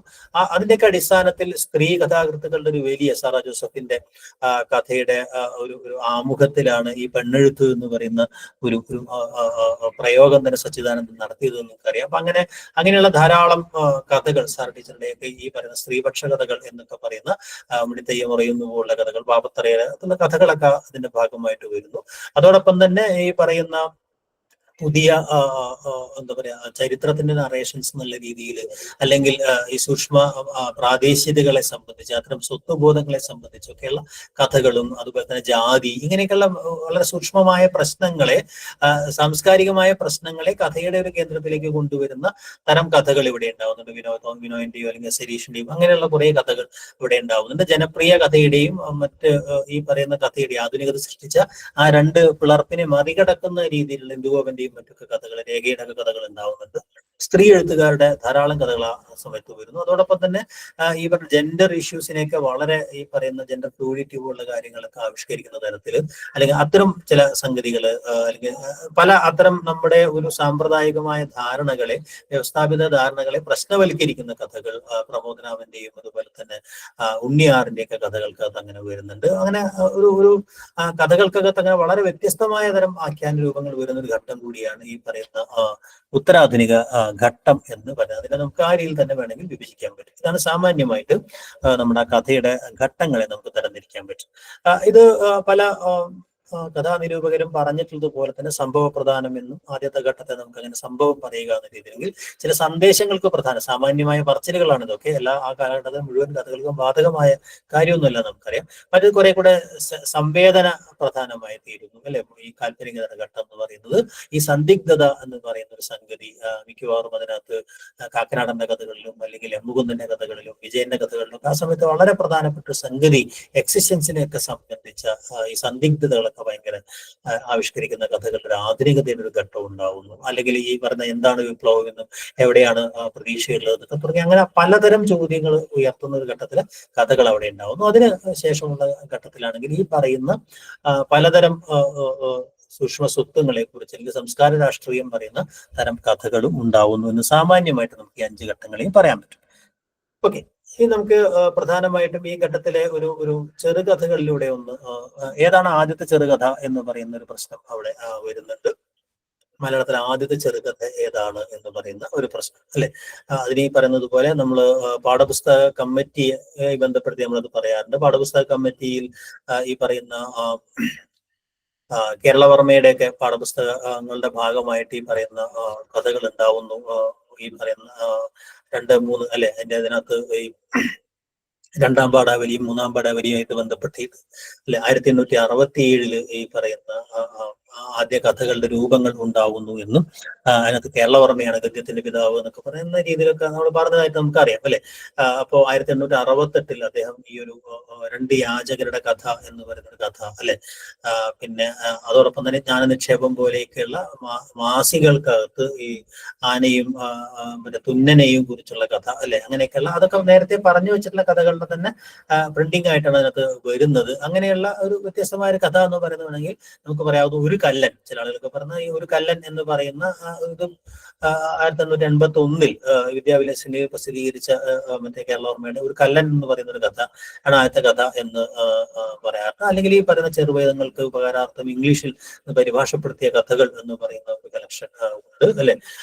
പിന്നെ അങ്ങനെ കുറെ കഥകൾ അവിടെ വരുന്നുണ്ടെങ്കിലും ഒരു കഥ എന്ന രീതിയിൽ ലക്ഷണമൊത്ത കഥയായിട്ട് പൊതുവെ നമ്മൾ പറയുന്ന 1891 ഈ പറയുന്ന വാസനാവികൃതി എന്ന് പറയുന്ന പേര് വെക്കാതെ വന്നിട്ടുള്ള, എന്നാൽ വേങ്ങി കുഞ്ഞിരാമൻ നായനാർ എഴുതി എന്ന് നമ്മൾ ഉറപ്പിച്ചിട്ടുള്ള ഒരു കഥയാണ് ഒരു പക്ഷേ അല്ലെ. അതിനകത്താണ് ഈ പറയുന്ന ഒരു തരം ഫേബിളിന്റെ സ്വഭാവത്തിലൊക്കെയുള്ള പലപ്പോഴും ഈ പിക്കാറക്സ് നോവലിലൊക്കെ കാണുന്നത് പോലെ തന്നെ ഒരു തെമ്മാടിയായ ഒരാളുടെ കഥ, ഒരു കള്ളന്റെ കഥയാണ് ഒരു കേന്ദ്രീകരിച്ചത്. ഇത്തരം കഥകളൊക്കെ ഉണ്ടാവും. ആദ്യകാല കഥകളിൽ മുഴുവൻ അങ്ങനെയുള്ള ചില സംഗതികൾ കാണാൻ കഴിയും. എന്തായാലും ഇവിടെ ഈ പത്രമാസികകളുടെ ഒരു പ്രചാരത്തോടു കൂടിയാണ് ചെറുകഥ അതിൻ്റെതായ വായനക്കാരെ സൃഷ്ടിക്കുകയും അവർ പോപ്പുലർ റൈറ്റേഴ്സ് ആയിട്ട് മാറുകയും ചെയ്തു എന്നുള്ളതാണ്. നേരത്തെ പറഞ്ഞ പോലെ രമ്യോപന്യാസം തമ്മിൽ അതിർത്തി നേർത്തതായി മാറുന്നു എന്നുള്ളതാണ് അല്ലെ. അപ്പോ അത് ഈ പറയുന്ന വാസനാവികൃതിയോടുകൂടിയാണ് മലയാളത്തിൽ ആദ്യത്തെ ചെറുകഥ ഉണ്ടായത് എന്ന് ഒരു കൂട്ടം ആളുകൾ പറയുമ്പോൾ ആനുകാലികങ്ങളിലൂടെയാണ് ചെറുകഥ ഉണ്ടായതെന്നും അതല്ല പുസ്തക രൂപത്തിലാണ് ചെറുകഥ ഉണ്ടാവുന്നത് എന്ന് പറയുന്ന രണ്ട് തരത്തിലും നമ്മളത് പറയാറുണ്ട്. ഓക്കെ, എന്തായാലും ആദ്യകാല ചെറുകഥാകൃത്തുക്കളെ കുറിച്ച് ഉള്ള സാമാന്യമായ ധാരണ നിങ്ങൾക്ക് ഉണ്ട്. ഞാൻ നേരത്തെ സൂചിപ്പിക്കേണ്ടത് ഓരോ ചെറുകഥാകൃത്തിനെയും നമുക്കൊന്ന് ചില ആദ്യത്തെ കഥകളൊക്കെ ഇതിനകത്ത് സൂചിപ്പിച്ചിട്ടുണ്ട്. അതൊന്നും നമുക്ക് നോട്ട് ചെയ്യാവുന്നതാണ്. അല്ലെ, ഏറ്റവും ആദ്യകാലത്തെ വിദ്യാവിനോദിനിയിലും മറ്റൊക്കെ വന്നിട്ടുള്ള ചെറുകഥകൾ, രസികരഞ്ജിനി എന്ന് പറയുന്ന ഒരു മാസിക വരുന്നതോടുകൂടിയാണ് കുറെ കൂടെ ഗൗരവപ്പെട്ട കഥകൾ, ഈ പറയുന്ന മറ്റു മാസിക കഥകൾ അല്ലെങ്കിൽ സെലക്റ്റഡ് ആയിട്ടുള്ള കുറച്ചുകൂടെ ഗൗരവപ്പെട്ട കഥകൾ പ്രസിദ്ധീകരിക്കണം എന്നൊരു പത്രാധിപ ലക്ഷ്യത്തോടു കൂടി കഥകൾ പ്രസിദ്ധീകരിച്ച ഒരു മാസിക എന്ന് പറയുന്നത് രസികരഞ്ജിനിയാണ് എന്ന് നമുക്കറിയാം. തൊട്ടടുത്ത ഇതിനകത്ത് പ്രധാനപ്പെട്ട കഥാകൃത്തുക്കളാണ്. ഈ കഥാകൃത്തുക്കളുടെ പ്രധാന കഥകളെയും അല്ലെങ്കിൽ കഥാപാത്രങ്ങളെയും ഒന്ന് പരിചയപ്പെടുന്നത് ആവശ്യമായിട്ട് വരും. അല്ലെ, വേങ്ങൽ കുഞ്ഞിരാമൻ നായനാരുണ്ട്, CS ഗോപാലപ്പണിക്കർ, മുർക്കോത്തുകുമാരൻ, ഒടുവിൽ കുഞ്ഞികൃഷ്ണമേനോൻ, അതുപോലെ MRKC എന്ന ചുരുക്കപ്പേരിൽ അറിയപ്പെടുന്നല്ലേ, അതുപോലെ തന്നെ നമ്മുടെ അമ്പാടി നാരായണ പൊതുവാൾ, K സുകുമാരൻ, EV കൃഷ്ണപിള്ള, ഇത്രയും റൈറ്റേഴ്സാണ്. 8 ചെറുകഥാകൃത്തുക്കളാണ് പ്രധാനപ്പെട്ട ചെറുകഥാകൃത്തുക്കളായിട്ട് ആദ്യഘട്ടത്തിലെ ചെറുകഥാകൃത്തുക്കളായിട്ടുള്ളത്. കാരണം ഓരോ കഥാകൃത്തിനെയും നമുക്ക് സാമാന്യമായിട്ടൊന്ന് പരിചയപ്പെട്ടാൽ മതിയാവും. അല്ലെ, കേസരിയിൽ നമ്മൾ പറയുന്ന വേങ്ങി കുഞ്ഞിരാമൻ നായനാർ തന്നെയാണ് അതിനകത്ത് ഏറ്റവും പ്രധാനപ്പെട്ട ആള് എന്ന് നമ്മൾ നേരത്തെ പറഞ്ഞു.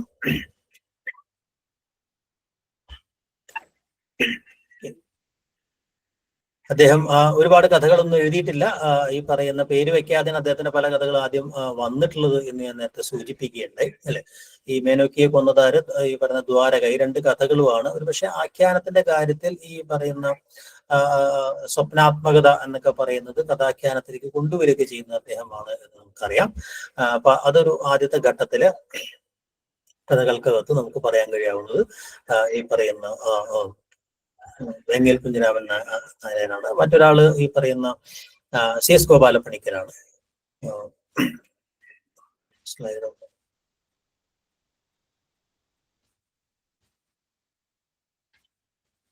ഓക്കെ,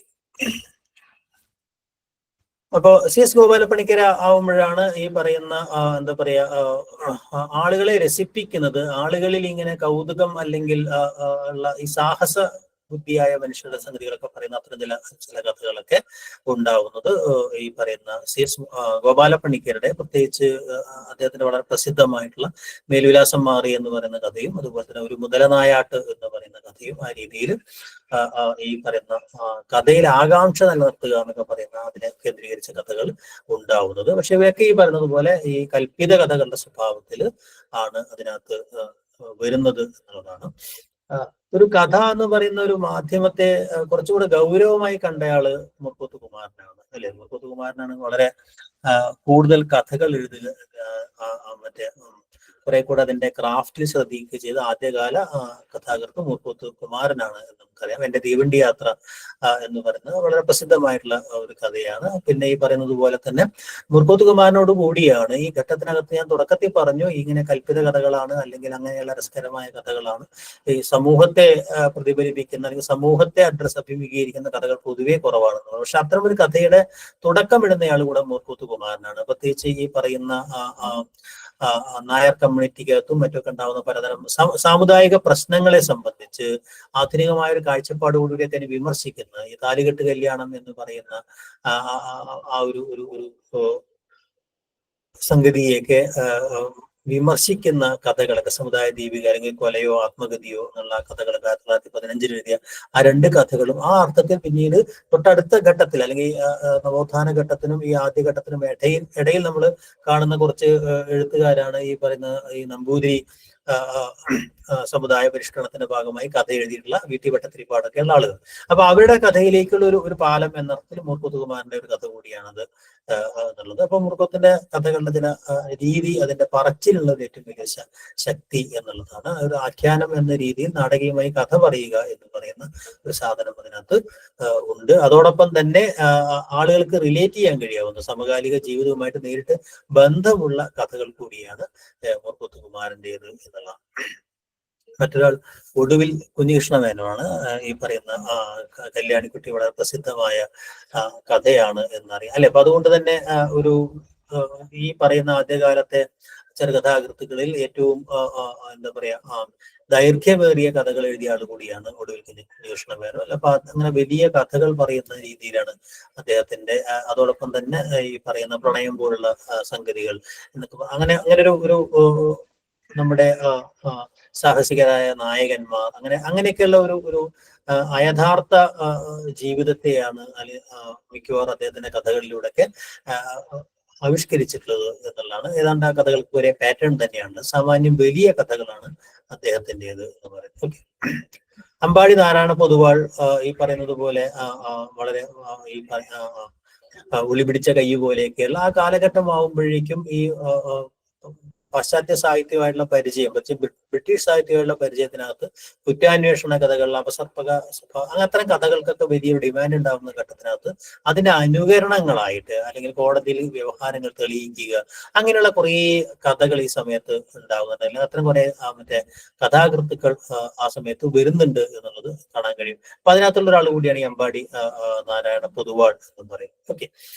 അപ്പോ അപ്പൻ തമ്പുരാന്റെ അനുയായിയാണ് എന്ന് പറയുന്ന എം അച്യുതന്റെ ഒരു പ്രയോഗം ഇടയ്ക്ക് പരീക്ഷയ്ക്ക് ചോദിക്കാറുണ്ട്. ഈ പറയുന്ന ആരെ കുറിച്ചാണ് എന്നുള്ളത് അമ്പാടി നാരായണ പൊതുവാളെ കുറിച്ച് അദ്ദേഹം പറഞ്ഞിട്ടുള്ള ഒരു പ്രയോഗം കൂടിയാണ്. ഓക്കെ. അപ്പൊ അതിന്റെ ഒരു തുടർച്ചയിലാണ് ഒരു കഥകളുടെ വൈവിധ്യം വരുന്ന രണ്ടുപേരാണ് എം.ആർ. കെ.സിയും അതുപോലെ സുകുമാരനും. അല്ലെ, രണ്ട് പ്രധാനപ്പെട്ട കഥാകൃത്തുക്കളാണ് എന്ന് പറയാം. അല്ലെ, അദ്ദേഹം ഒരു പത്രാധിപർ കൂടി ആയിരുന്നു. അല്ലെ, എം.ആർ. കെ.സിയുടെ ഒരു കഥാപ്രപഞ്ചം ഇതിനു മുമ്പ് പറഞ്ഞവരെ നിന്ന് വ്യത്യസ്തമായി. അവരൊക്കെ ഏതെങ്കിലും ഒരു മേഖലയിൽ, സവിശേഷമായ ഒരു മേഖലയിൽ ഒരേ രൂപത്തെ തന്നെ ആവർത്തിക്കുകയാണെങ്കിൽ എം.ആർ. കെ.സിക്ക് കുറെ കൂടെ കഥകളുടെ ലോകത്ത് വൈവിധ്യമുണ്ട്, പ്രത്യേകിച്ച് വിഷയ വൈവിധ്യം വളരെ ഉണ്ട് എന്നതാണ്.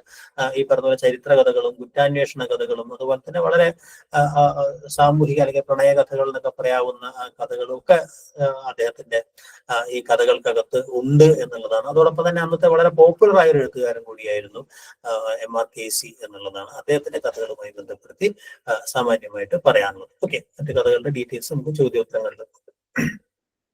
ഈ കഥകളെ ആധുനികമായ ഒരു ആഖ്യാനമാക്കി മാറ്റുന്നതിൽ ഏറ്റവും വലിയ പങ്ക് വഹിച്ചയാൾ ഇ.വി. കൃഷ്ണപിള്ളയാണ് എന്നറിയാം. ഈ കഥകൾക്ക് ഒരു ഗൗരവപ്പെട്ട സാഹിത്യ രൂപമായി മാറുന്നതിന്റെ അല്ലെങ്കിൽ ഗൗരവപ്പെട്ട ജീവിതാനുഭവങ്ങളെ ആവിഷ്കരിക്കാനൊരു മാധ്യമമായി കഥയെ ഉപയോഗിക്കാം എന്നതുകൂടി അദ്ദേഹം കൊണ്ടുവരുന്നുണ്ട്. അതോടൊപ്പം കഥയെക്കുറിച്ചുള്ള കഥ അല്ലെങ്കിൽ ഈ കഥ തേടുന്ന കഥ എന്നൊക്കെ പറയാവുന്ന രീതിയിൽ കഥയെക്കുറിച്ചുള്ള വിചാരങ്ങളും ഇ.വി. കൃഷ്ണപിള്ളയുടെ അതിനകത്തുണ്ട്. അതോടൊപ്പം തന്നെ അതിന്റെ പരിഹാസവും അദ്ദേഹത്തിന്റെ കഥകൾക്കകത്തുണ്ട്. അപ്പൊ ആ രീതിയിൽ ഈ കഥകളുടെ ഒരു വലിയ കലക്ഷൻ ഉണ്ടാവുന്നു. കേളിസൗധം എന്നുള്ള 4 വോള്യങ്ങളായിട്ടുള്ള അത് അങ്ങനെ അത്തരം കഥകൾ എഴുതിയിട്ടുള്ള ആളാണ് ഇ.വി. കൃഷ്ണപിള്ള എന്ന് പറയുന്ന കഥാകൃത്ത്. അല്ലെ, അപ്പൊ അതോടൊപ്പം തന്നെ ആഖ്യാനത്തിനകത്ത് കഥാകൃത്ത് വരിക, ഈ പറയുന്ന വായനക്കാരനുമായിട്ട് സംവദിക്കുക, അങ്ങനെയുള്ള കുറെ കാര്യങ്ങൾ, അങ്ങനെയുള്ള രചനാപരമായ വൈവിധ്യങ്ങൾ അഥവാ അതിനൊരു സാഹിത്യ രൂപമാക്കി മാറ്റുക, മറ്റ് ലക്ഷ്യങ്ങൾക്ക് അപ്പുറം, അതായത് ഈ പറയുന്ന പ്രബോധനപരമോ പ്രചാരണപരമായ ലക്ഷ്യങ്ങൾക്ക് അപ്പുറമൊക്കെ ഉള്ള ഒരു കഥാ സാഹിത്യമാക്കി മാറ്റുന്നതിന് വലിയ പങ്ക് വഹിച്ച ആളാണ് ഇ.വി. കൃഷ്ണപിള്ള എന്ന് പറയുന്നത്. അദ്ദേഹത്തിന്റെ പ്രധാനപ്പെട്ട കഥകളുടെ ലിസ്റ്റും പുറത്തിട്ട് കൊടുത്തിട്ടുണ്ട്. ഓക്കെ. മറ്റൊരാൾ കെ സുകുമാരനാണ്. ഞാൻ നേരത്തെ പറഞ്ഞ വളരെ പ്രധാനപ്പെട്ട ഒരു കഥാകൃത്താണ്. ആ ഘട്ടത്തിനകത്ത് ഉള്ളൊരു കഥാകൃത്താണ്.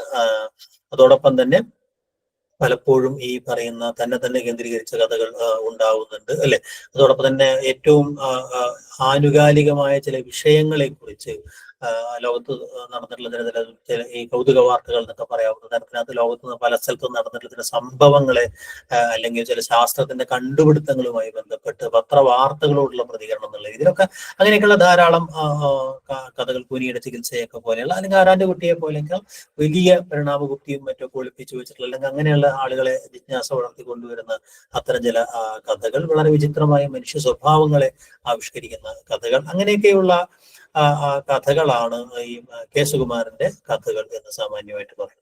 ഓക്കെ. മറ്റ് കുറെ കഥാകൃത്തുക്കൾ ആ ഘട്ടത്തിനകത്ത് ഉണ്ടാവുന്നുണ്ട്. ഒറ്റയ്ക്കും തറ്റയ്ക്കും കഥ എഴുതിയ ധാരാളം പേർ അവിടെ ഉണ്ടാവുന്നുണ്ട്. അല്ലെ, കൊടുങ്ങല്ലൂർ കുഞ്ഞിക്കുട്ടൻ തമ്പുരാൻ തൊട്ട് ടി സി കല്യാണിയമ്മ വരെ ധാരാളം. ഏറ്റവും ഒരു പ്രധാനപ്പെട്ട കാര്യം, ഈ അച്ചടി മാധ്യമങ്ങൾക്കകത്ത് നോക്കിക്കഴിഞ്ഞാൽ പിന്നീട് കഥാസമാഹാരങ്ങൾ നമുക്ക് അധികം കാണാൻ കഴിയുന്നില്ല. കൂടിയും ഒറ്റപ്പെട്ട കഥകൾക്ക് എഴുതിയ ധാരാളം സ്ത്രീകൾ ഉണ്ടായിരുന്നു എന്ന് നമുക്ക് കാണാൻ കഴിയും. ആ കാലഘട്ടത്തിൽ ധാരാളം സ്ത്രീ കഥാകൃത്തുക്കൾ പിന്നീടുള്ള കാലഘട്ടത്തെ അപേക്ഷിച്ച് ഏറ്റവും കൂടുതൽ സ്ത്രീ കഥാകൃത്തുക്കൾ സജീവമായിരുന്ന ഒരു ഘട്ടം കൂടിയായിരുന്നു അത് എന്നുള്ളത് വളരെ പ്രധാനപ്പെട്ട ഒരു കാര്യമാണ്. കേരളവർമ്മയും CP അച്യുതമേനോനും ഒക്കെ പോലെയുള്ള ആളുകളും കഥ എഴുതിയിട്ടുണ്ട് എന്നുള്ളതും പ്രധാനപ്പെട്ട ഒരു കാര്യമാണ്. ഓക്കെ, ഒന്നാം ഘട്ടത്തിലെ എല്ലാ മേഖലയിലും കഥ എഴുതിയ ഒരു എഴുത്തുകാരൻ ആരാണ് എന്നുള്ള ചോദ്യമാണ്. അല്ലെ, നമ്മൾ ആ ചോദ്യത്തിന്റെ ഉത്തരം നമ്മൾ നേരത്തെ പറയണ്ടായി. MR Casey ആണ്. പക്ഷെ കഥകളുടെ മേഖലയിൽ പ്രമേയ വൈവിധ്യം ഉള്ള ഒരാൾ MR Casey ആണ് എന്ന് പറയാം. അല്ലെ, മറ്റൊരു ഗൗരവപ്പെട്ട ഒന്നാണ് ചെറുകഥ എന്ന രീതിയിലേക്ക്, അല്ലെങ്കിൽ ഗൗരവപ്പെട്ട ജീവിതാനുഭവങ്ങൾ ആവിഷ്കരിക്കാൻ പോകുന്നതാണ് ചെറുകഥ എന്ന ആദ്യമായിട്ട് മലയാള ചെറുകഥയ്ക്കകത്ത് പ്രൂവ് ചെയ്ത ഒരാള്. ചെറുകഥയെ അത്തരം ഒരു ജീവിതത്തിന്റെ ആഖ്യാനമാണ് എന്നർത്ഥത്തിൽ കൊണ്ടുവന്ന ഒരാൾ ആരാണ് എന്നുള്ളതാണ് ചോദ്യം. അതിന്റെ ഉത്തരവ് നമ്മൾ നേരത്തെ പറഞ്ഞു, EV കൃഷ്ണപിള്ളയാണ്. ആ രീതിയിൽ കഥയെ ഒരു ഗൗരവപ്പെട്ട ജീവിതാഖ്യാനം എന്ന നിലയിൽ അതിനെ ട്രീറ്റ് ചെയ്ത ഒരാള് എന്നുള്ള കാര്യം നമ്മൾ പറയണ്ടേ. ഓക്കെ, ഇത് പിൽക്കാല കഥകളിലേക്കുള്ള ഒരു വഴി എന്നുള്ള അർത്ഥത്തിലാണ് ഈ പറയുന്ന മരുമക്കത്തായ തറവാടുകളുടെ ക്ഷയം എന്ന് പറയുന്ന ഒരു വിഷയം ആയിട്ട് സ്വീകരിച്ച കഥാകാരൻ ആരാണ് എന്നുള്ളതാണ് ചോദ്യം. അല്ലെ, അത് നമ്മൾ നേരത്തെ സൂചിപ്പിച്ചൊരു കാര്യം തന്നെയാണ്. അല്ലെ, മുർക്കുത്ത് കുമാരനാണ് ഈ പറയുന്ന ഒരു സാധനം. അത് പിന്നീട് ഈ ഉറൂവിലൂടെയും MT-യിലൂടെയൊക്കെ ഇത്തരം സംഗതികൾ പ്രമേയം തുടരുന്നുണ്ട് എന്ന് നമുക്കറിയാം. അല്ലെ, അപ്പൻ തമ്പുരാന്റെ അനുയായിയാണ് ഞാൻ നേരത്തെ പറഞ്ഞ അച്യുതൻ വിലയിരുത്തിയ കഥാകൃത്ത് ആരാണ് എന്നുള്ളൊരു ചോദ്യം. അല്ലെ, അത് നമുക്ക് ഓർമ്മയുണ്ടാവണം. ഞാനതിന്റെ നേരത്തെ പറയണ്ടായി. അമ്പാടി നാരായണ പൊതുവാളാണ്. അല്ലെ, അതുപോലെ ആക്ഷേപഹാസ്യം കലർന്നതും സ്വന്തം ജീവിതാനുഭവങ്ങൾ ആഖ്യാനത്തിൽ സ്വീകരിച്ചതുമായ എഴുത്തുകാരൻ ആരാണ് എന്നുള്ള ഒരു ചോദ്യവും നമ്മൾ അതിനകത്ത് അഡ്രസ് ചെയ്യണ്ടായി. അല്ലെ, സുകുമാരനാണ്. ചെറുകഥാ പ്രസ്ഥാനം എന്ന് പറയുന്ന കൃതിയുടെ കർത്താവ് ആരാണ് എന്നുള്ളതാണ്. ഈ ചെറുകഥ അത് ഈ നോവൽ സാഹിത്യം പോലെ തന്നെ ആ സമയത്ത് ഉണ്ടായ വളരെ പ്രധാനപ്പെട്ട ഒരു ലക്ഷണ ഗ്രന്ഥമാണ്. അല്ലെ, MP പോളാണ്. അതിന്റെ പേര് ആദ്യം അതായിരുന്നില്ല എന്ന് നിങ്ങൾക്കറിയാം.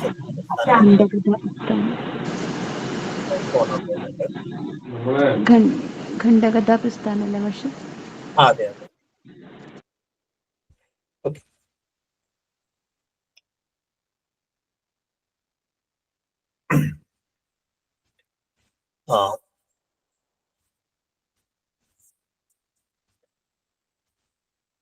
മലബാറിൽ പ്രചാരമുള്ള കുത്തിയുണ്ട് കുത്തിപ്പറ്റ 5-6 മക്കളുണ്ട് എന്നുള്ള ഫലിത ചൊല്ലിനെ ആസ്പദമാക്കി രചിച്ച കഥ ഏത് എന്നുള്ളതാണ് ചോദ്യം. അല്ലെ, പൊട്ടഭാഗ്യ.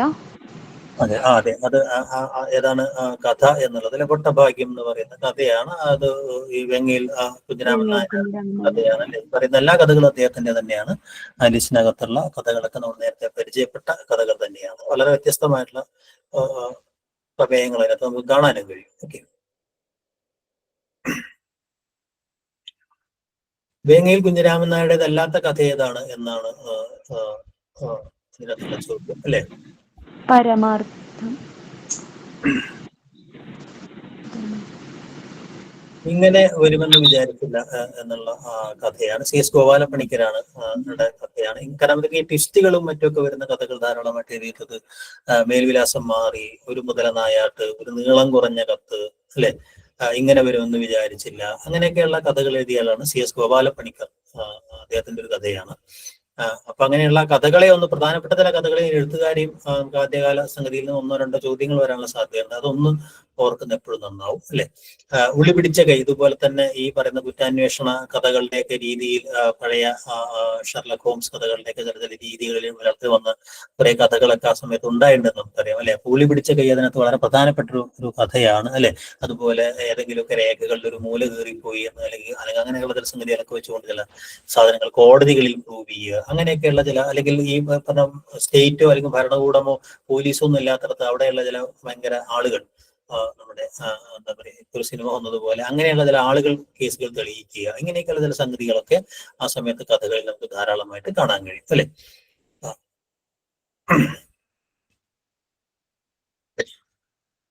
അമ്പാടി നാരായണ പൊതുവാൾ, അല്ലെ, കൈമളശന്റെ കല്യാണം, കണ്ടപ്പന്റെ കൊണ്ടാട്ടം എന്ന് പറയുന്ന ഒരു കഥയുണ്ട്. അല്ലെ, ഉളി പിടിച്ച കൈ, മംഗല്യം വന്നു എന്ന് പറയുന്ന ഒരു കഥ ഉണ്ട്. അല്ലെ, വളകണ്ട, അങ്ങനെ കുറെ കഥകൾ എഴുതിയ ആളാണ് ഈ ഒരു കഥാസൗധം എന്ന പേരിൽ 3 ഭാഗങ്ങളുള്ള ഒരു കളക്ഷൻ പുറത്ത് ഇറക്കിയിട്ടുണ്ട്. ആദ്യകാല കഥാകൃത്തിൽ വളരെ കുറച്ച് പേർക്കാണ് അങ്ങനെ കളക്ഷൻ ആയിട്ട് ഉള്ളത്. എന്നൊക്കെ ഒരു പ്രധാനപ്പെട്ട ആളാണ് അദ്ദേഹം എന്ന് നമുക്കറിയാം അല്ലെ. സ്ത്രീ വിഷയകമായ ഇതിവൃത്തങ്ങൾ സ്വീകരിക്കുകയും അത്തരം ഒരു സംഗതി ചെയ്ത ആദ്യകാല കഥാകൃത്ത് ആരാണ് എന്നുള്ള അതാണ് ചോദ്യം അല്ലെ. നമ്മൾ നേരത്തെ കണ്ട ഒരു കാര്യമാണ് അല്ലെ. കെ സുകുമാരനാണ് ആ രീതിയിലുള്ള കഥകൾ ആദ്യഘട്ടത്തിൽ എഴുതുന്നത്. ഓക്കെ, ഞാൻ ആദ്യകാല കഥകളെ ഒന്ന് ജസ്റ്റ് ഓർക്കാൻ വേണ്ടി ചില സംഗതികളൊന്നും പറഞ്ഞു എന്നേ ഉള്ളൂ. ആ സമയത്ത് തന്നെ വരുന്ന മറ്റൊരു ആദ്യ കഥാസമാഹാരങ്ങളിൽ ഒന്നാണ് ഈ 4 കഥകൾ എന്ന് പറയുന്ന ഈ പറയുന്ന എന്താ പറയാ സമാഹാരം വരുന്നത് അല്ലെ. ആരുടേതാണ് ഈ 4 കഥകൾ എന്ന് പറയുന്ന സമാഹാരം?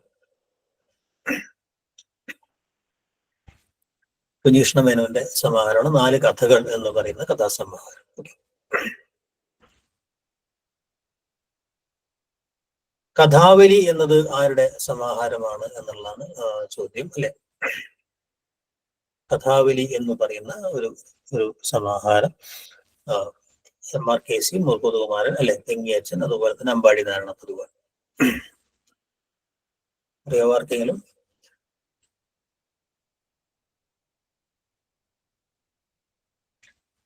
ഈ പെങ്ങിയച്ചൻ എന്ന് പറയുന്ന ഒരു കഥാകൃത്താണ്. ഈ പറയുന്നത് പോലെ കുറെ കഥകൾ അദ്ദേഹം എഴുതിയിട്ടുണ്ട്. കഥാവലി അദ്ദേഹം എഴുതിയ കഥകളുടെ ഒരു കളക്ഷനാണത്. മനം പോലെ മംഗല്യം എന്നൊക്കെ പറയുന്ന ചില ഒരു വേനലിന് ഒരു വർഷം, അടിതെറ്റിയാൽ ആനയും വീഴും, അങ്ങനെയൊക്കെയുള്ള കുറെ കഥകളാണ്. വലിയ നേരത്തെ പറഞ്ഞ കഥാകൃത്തുക്കളോളം തന്നെ ഗംഭീരമായ കഥകളൊന്നല്ല അദ്ദേഹത്തിന്റെ കഥകൾ എന്ന് പറയുന്നത്. ഇങ്ങനെ സംഭവം വിവരിക്കുക എന്നുള്ള രീതിയിലൊക്കെ ഉള്ള ഒരു കഥകളാണ് അദ്ദേഹത്തിന്റെ പ്രധാനമായിട്ടും. പക്ഷെ ആക്ഷേപഹാസ്യം പോലുള്ള കാര്യങ്ങളൊന്നുമില്ല എന്നതും അതിനകത്ത് പ്രധാനപ്പെട്ട ഒരു കാര്യമാണ്. കൂനിയുടെ ചികിത്സ നേരത്തെ നമ്മൾ ചർച്ച ചെയ്തൊരു കാര്യമാണ് അല്ലെ. കൂനിയുടെ ചികിത്സ എന്ന് പറയുന്നത് ആരുടെ കഥയാണ്?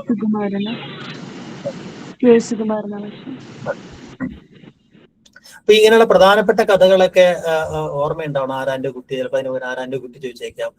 അതുപോലെ തന്നെ ഞാനും എന്റെ പേടിയും അല്ലെ, അല്ലെങ്കിൽ ഭക്തി ഒരു നോട്ടം, അതുപോലെ ഭക്തി തിരിച്ചൊരടി എന്നൊക്കെ പറഞ്ഞാൽ അങ്ങനെ കുറച്ച് കഥകളാണ് എഴുതിയിട്ടുള്ളത്. അപ്പൊ ആ കഥകളൊക്കെ ചിലപ്പോൾ കഥകളുടെ പേരുകളൊക്കെ അങ്ങോട്ട് മാറി ചോദിക്കുമ്പോൾ അത് ആരുടേതാണെന്നുള്ള ആദ്യകാല കഥാകൃത്തുകൾ പ്രധാനമായിട്ടും ഇതൊക്കെ തന്നെയാണുള്ളത്. നേരത്തെ കേളി സൗധത്തെ കുറിച്ച് ഞാൻ നേരത്തെ പറയുണ്ടായി അല്ലെ, ആരുടേതാണ് സമാഹാരം എന്ന് പറയുണ്ടായി. അപ്പൊ ഇതൊന്നും ഓർക്കാൻ വേണ്ടിയാണ് ഇത്തരം പ്രധാനപ്പെട്ട കഥകളെയും അതുപോലെ സമാഹാരങ്ങളെയും ചോദ്യങ്ങളാക്കി ഇട്ടത്. ഓക്കെ, ഇതും ഞാൻ നേരത്തെ പറഞ്ഞു കഴിഞ്ഞ ഒരു കാര്യമാണ് അല്ലെ. ഈ മലബാറിലെ ആദ്യത്തെ പത്രമാണ് അല്ലെ കേരള പത്രിക എന്ന് പറയുന്ന പത്രം അല്ലെ. എം.ആർ. കെ.സി അതിന്റെ പത്രാധിപരായിരുന്നു എന്നുള്ള കാര്യം സൂചിപ്പിക്കുകയാണ്. ഓക്കെ, എം.ആർ. കെ.സിയുടെ ഒരു കൃതി ഏതാണ് എന്നുള്ളതാണ് ചോദ്യം അല്ലെ. കവളപ്പാറ കൊട്ടാരത്തിലെ കല്ലറയാണോ? അതെ, അതാണ് ശരിയായ ഉത്തരം അല്ലെ. അദ്ദേഹത്തിന്റെ മറ്റു ചില കഥകളുടെ പേര് ഞാൻ മുമ്പ് പറയണ്ടേ. താലികെട്ട് കല്യാണം എന്ന് പറയുന്ന ഒരു സാമൂഹ്യ പ്രശ്നം അവതരിപ്പിച്ച എഴുത്തുകാരനാരാണ്? അത് നമ്മൾ നേരത്തെ ചർച്ച ചെയ്താണ്. 2 കഥകൾ, ഈ സമുദായ ദീപികയും അതുപോലെ തന്നെ കൊലയോ ആത്മഗതിയോ എന്ന് പറയുന്ന 2 കഥകളും അല്ലെ, അതിനെ കേന്ദ്രീകരിച്ചിട്ട് ഉള്ള കഥകളാണെന്നുള്ള കാര്യം ഞാൻ നേരത്തെ പറയണ്ടേ. ഓക്കെ,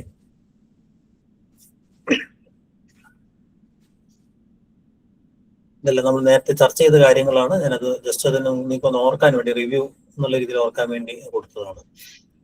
കഥാപല്ലവങ്ങൾ എന്ന് പറയുന്ന ഒരു കളക്ഷൻ ഉണ്ട് ആദ്യകാല കഥകളുടെ.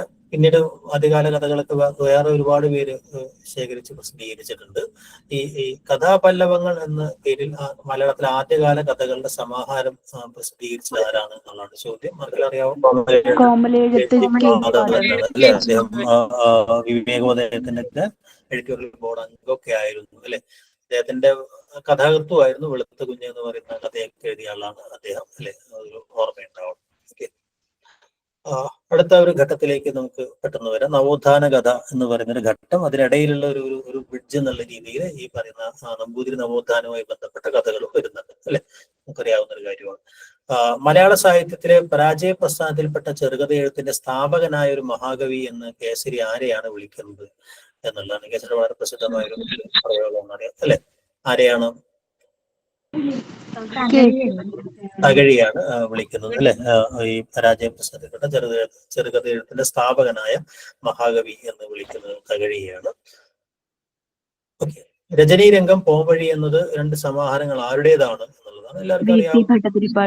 വി.ടി. ഭട്ടതിരിപ്പാടിന്റെ കഥകളാണ്. അദ്ദേഹം ഈ പറഞ്ഞ പോലെ റിയലിസം എന്ന് പറയുന്ന ഒരു സാധനം നമ്മുടെ ആഖ്യാനത്തിലേക്ക് ആദ്യം കൊണ്ടുവന്ന ഒരു കഥാകൃത്തും ആണ് എന്നുള്ളതാണ്. ആഖ്യാനത്തിലേക്ക് റിയലിസം കൊണ്ടുവന്ന ആദ്യത്തെ കഥാകൃത്ത് എന്നുള്ള ചോദ്യം ചിലപ്പോ വരാം. അതോടൊപ്പം തന്നെ ഈ പറയുന്ന വള്ളുവനാടൻ ജീവിതവും ഭാഷയും നമ്പൂതിരി സമൂഹത്തിന്റെ സംഗതികളും അതോടൊപ്പം തന്നെ ഈ സാമൂഹ്യ പ്രശ്നങ്ങൾ കൊണ്ടുവരിക, അടിച്ചമർത്തപ്പെട്ടവരുടെ വിമോചന സ്വപ്നങ്ങൾ കഥയിലേക്കാക്കുക, ആശയപ്രചാരണം പോലുള്ള കാര്യങ്ങളുണ്ടെങ്കിലും ആ രീതിയിൽ ഈ പറയുന്ന 1952-58 ആ കാലഘട്ടങ്ങളിൽ ഈ പറയുന്ന മേഖലയിൽ കഥകൾ എഴുതിയ ഒരാളാണ് എന്നാണ്.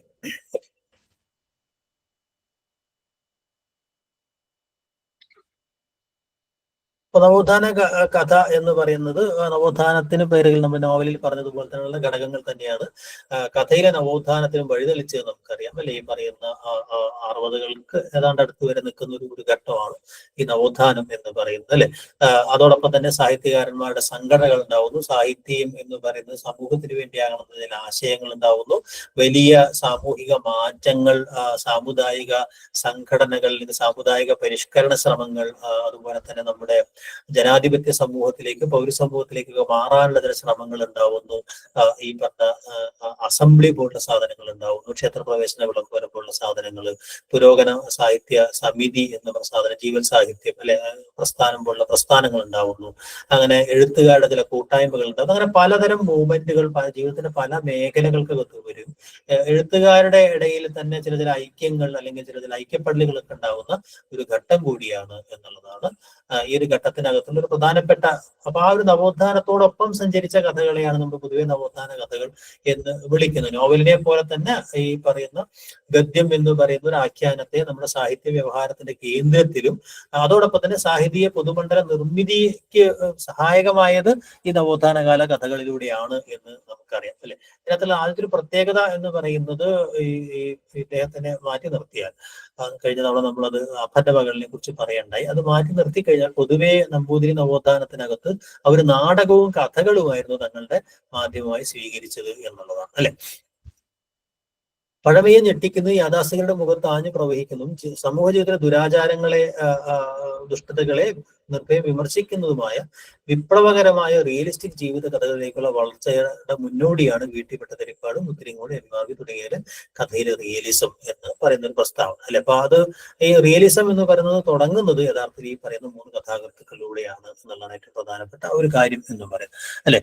ഇപ്പോ രജനീ രംഗം എന്നുള്ള അതിനെ കുറിച്ച് നമ്മൾ പറയേണ്ട ഈ കഥകൾ എന്ന രീതിയിൽ വളരെ എന്താ പറയാ കലാധിപർത്തിയായിട്ടുള്ളതോ വളരെ മൗലികമായ സ്വഭാവമൊന്നും ഇല്ലെങ്കിൽ കൂടിയും റിയലിസം എന്ന് പറയുന്ന ഒരു ആഖ്യാനത്തെ കൊണ്ടുവരും, സങ്കേതത്തെ കൊണ്ടുവന്നു എന്നുള്ളതാണ് ഏറ്റവും പ്രധാനപ്പെട്ട കാര്യം. അതോടൊപ്പം തന്നെ സവിശേഷമായ ഒരു സ്ഥല കാല പരിസരത്തിലെ ജീവിതത്തിന്റെ ആവിഷ്കാരം എന്ന രീതിയിൽ അവിടുത്തെ സംഭാഷണങ്ങൾ അല്ലെങ്കിൽ അത്തരം കാര്യങ്ങളൊക്കെ ഈ പറഞ്ഞ പോലെ സംസ്കാരത്തിന്റെ എലമെന്റുകളൊക്കെ കഥയിലേക്ക് കൊണ്ടുവരിക എന്നൊക്കെ പറയുന്നൊരു കാര്യവും പക്ഷേ വളരെ കൃത്യമായി ചെയ്തയാള് വി.ടി. ഭട്ടതിരിപ്പാടാണെന്നുള്ളതും പ്രധാനപ്പെട്ട ഒരു കാര്യമാണ്. എന്തായാലും ഈ ഒരു പരിവർത്തനം എന്ന് പറയുന്ന ഒരു ലക്ഷ്യം മുന്നിൽ കണ്ടുകൊണ്ടുള്ള ഒരു സംഗതിയായിരുന്നു. പ്രചാരണപരമായിട്ടുള്ള കഥകളായിരുന്നു എന്നത് അതിന്റെ ഒരു പരിമിതി കൂടിയാണ് അല്ലെ.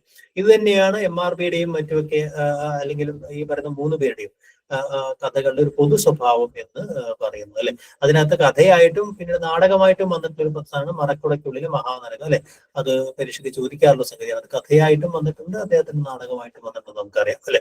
എന്നാൽ അതോടൊപ്പം തന്നെ ഈ പറയുന്ന മനുഷ്യബന്ധങ്ങളെ കുറിച്ചൊക്കെ വീട്ടിൽ അത്തരം സംഗതികൾ കൂടെ അദ്ദേഹത്തിന്റെ കഥകൾക്കകത്ത് വരുന്നുണ്ട് എന്നുള്ളത് പ്രധാനപ്പെട്ട ഒരു കാര്യമാണ്. ഓക്കെ. അപ്പൊ കൾച്ചർ സ്പെസിഫിക് ആയിട്ടുള്ള ചില എലമെന്റുകൾ കഥയിലേക്ക് വരിക എന്നൊക്കെ പറയുന്നത് ഇവരിലൂടെയാണ് സംഭവിച്ചത് നമുക്ക് പറയാം. ഒരു പ്രത്യേക സമുദായത്തിന്റെ ചില ഈ സാംസ്കാരിക ചിഹ്നങ്ങൾ അല്ലെങ്കിൽ അതിന്റെ സാംസ്കാരിക അന്തരീക്ഷം സെറ്റിംഗ് എന്ന് പറയുന്ന കഥയ്ക്കകത്ത് സജീവമാവുക, കഥാന്തരീക്ഷം ഉണ്ടാവുക എന്ന് പറയുന്ന സംഗതിയൊക്കെ ഇവരിലൂടെയാണ് ഉണ്ടാവുന്നത് എന്ന് പ്രധാനം.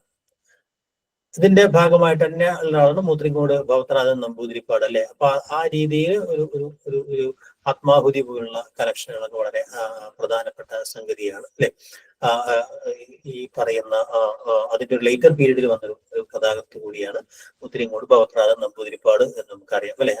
ഈ പറയുന്ന ഇത്തരം സാമൂഹിക പ്രസ്ഥാനങ്ങൾക്കകത്തും ഒക്കെ പങ്കെടുത്തിരുന്ന ഒരാളാണ് എന്ന് അറിയാവുന്ന ഒരാളാണ്. ഓക്കെ. അതിൽ നിന്ന് മാറി കഥ എന്ന രീതി. ഇപ്പൊ ഇവരൊക്കെ പലതരത്തിൽ മലബാർ ലഹളയെ കുറിച്ചും മറ്റുമൊക്കെ എഴുതിയിട്ടുണ്ടെന്ന് നിങ്ങൾക്കറിയാം. അല്ലെങ്കിൽ ഈ പറഞ്ഞ യോഗക്ഷേമ സഭയോ അല്ലെങ്കിൽ നമ്പൂതിരി നവോത്ഥാനമൊക്കെ ബന്ധപ്പെട്ട് പ്രവർത്തിച്ച ആളുകളൊക്കെയാണ്. അതിൽ നിന്ന് മാറി ഒരു സാഹിത്യകാരൻ നിലയിൽ കഥ എന്ന രീതിയിലേക്ക്, കഥാകൃത്ത് എന്ന രീതിയിലേക്ക് മലയാള ചെറുകഥയുടെ ഈ പറഞ്ഞ നവോത്ഥാന ഘട്ടത്തിലെ ചെറുകഥയിലെ റിയലിസത്തിന്റെ ഒരു ഉറപ്പിക്കൽ നടത്തിയ യഥാർത്ഥത്തിൽ കഥയെ ഏറ്റവും എല്ലാ അർത്ഥത്തിലും ആധുനികമാക്കിയ ആള് കാരൂർ നീലകണ്ഠ പിള്ളയാണ് എന്ന് നമുക്കറിയാം. അത് പ്രത്യേകത അദ്ദേഹം ചെറുകഥ എന്ന് പറയുന്ന ഒരു മാധ്യമത്തിനകത്ത് തന്നെ ആ കാലഘട്ടം തൊട്ട് തന്നെ നോവലുകളും കഥകളും മാറി മാറി എഴുതുന്ന എഴുത്തുകാരാണ് കൂടുതൽ ഉണ്ടായിരുന്നത് നമുക്കറിയാം, അല്ലെ.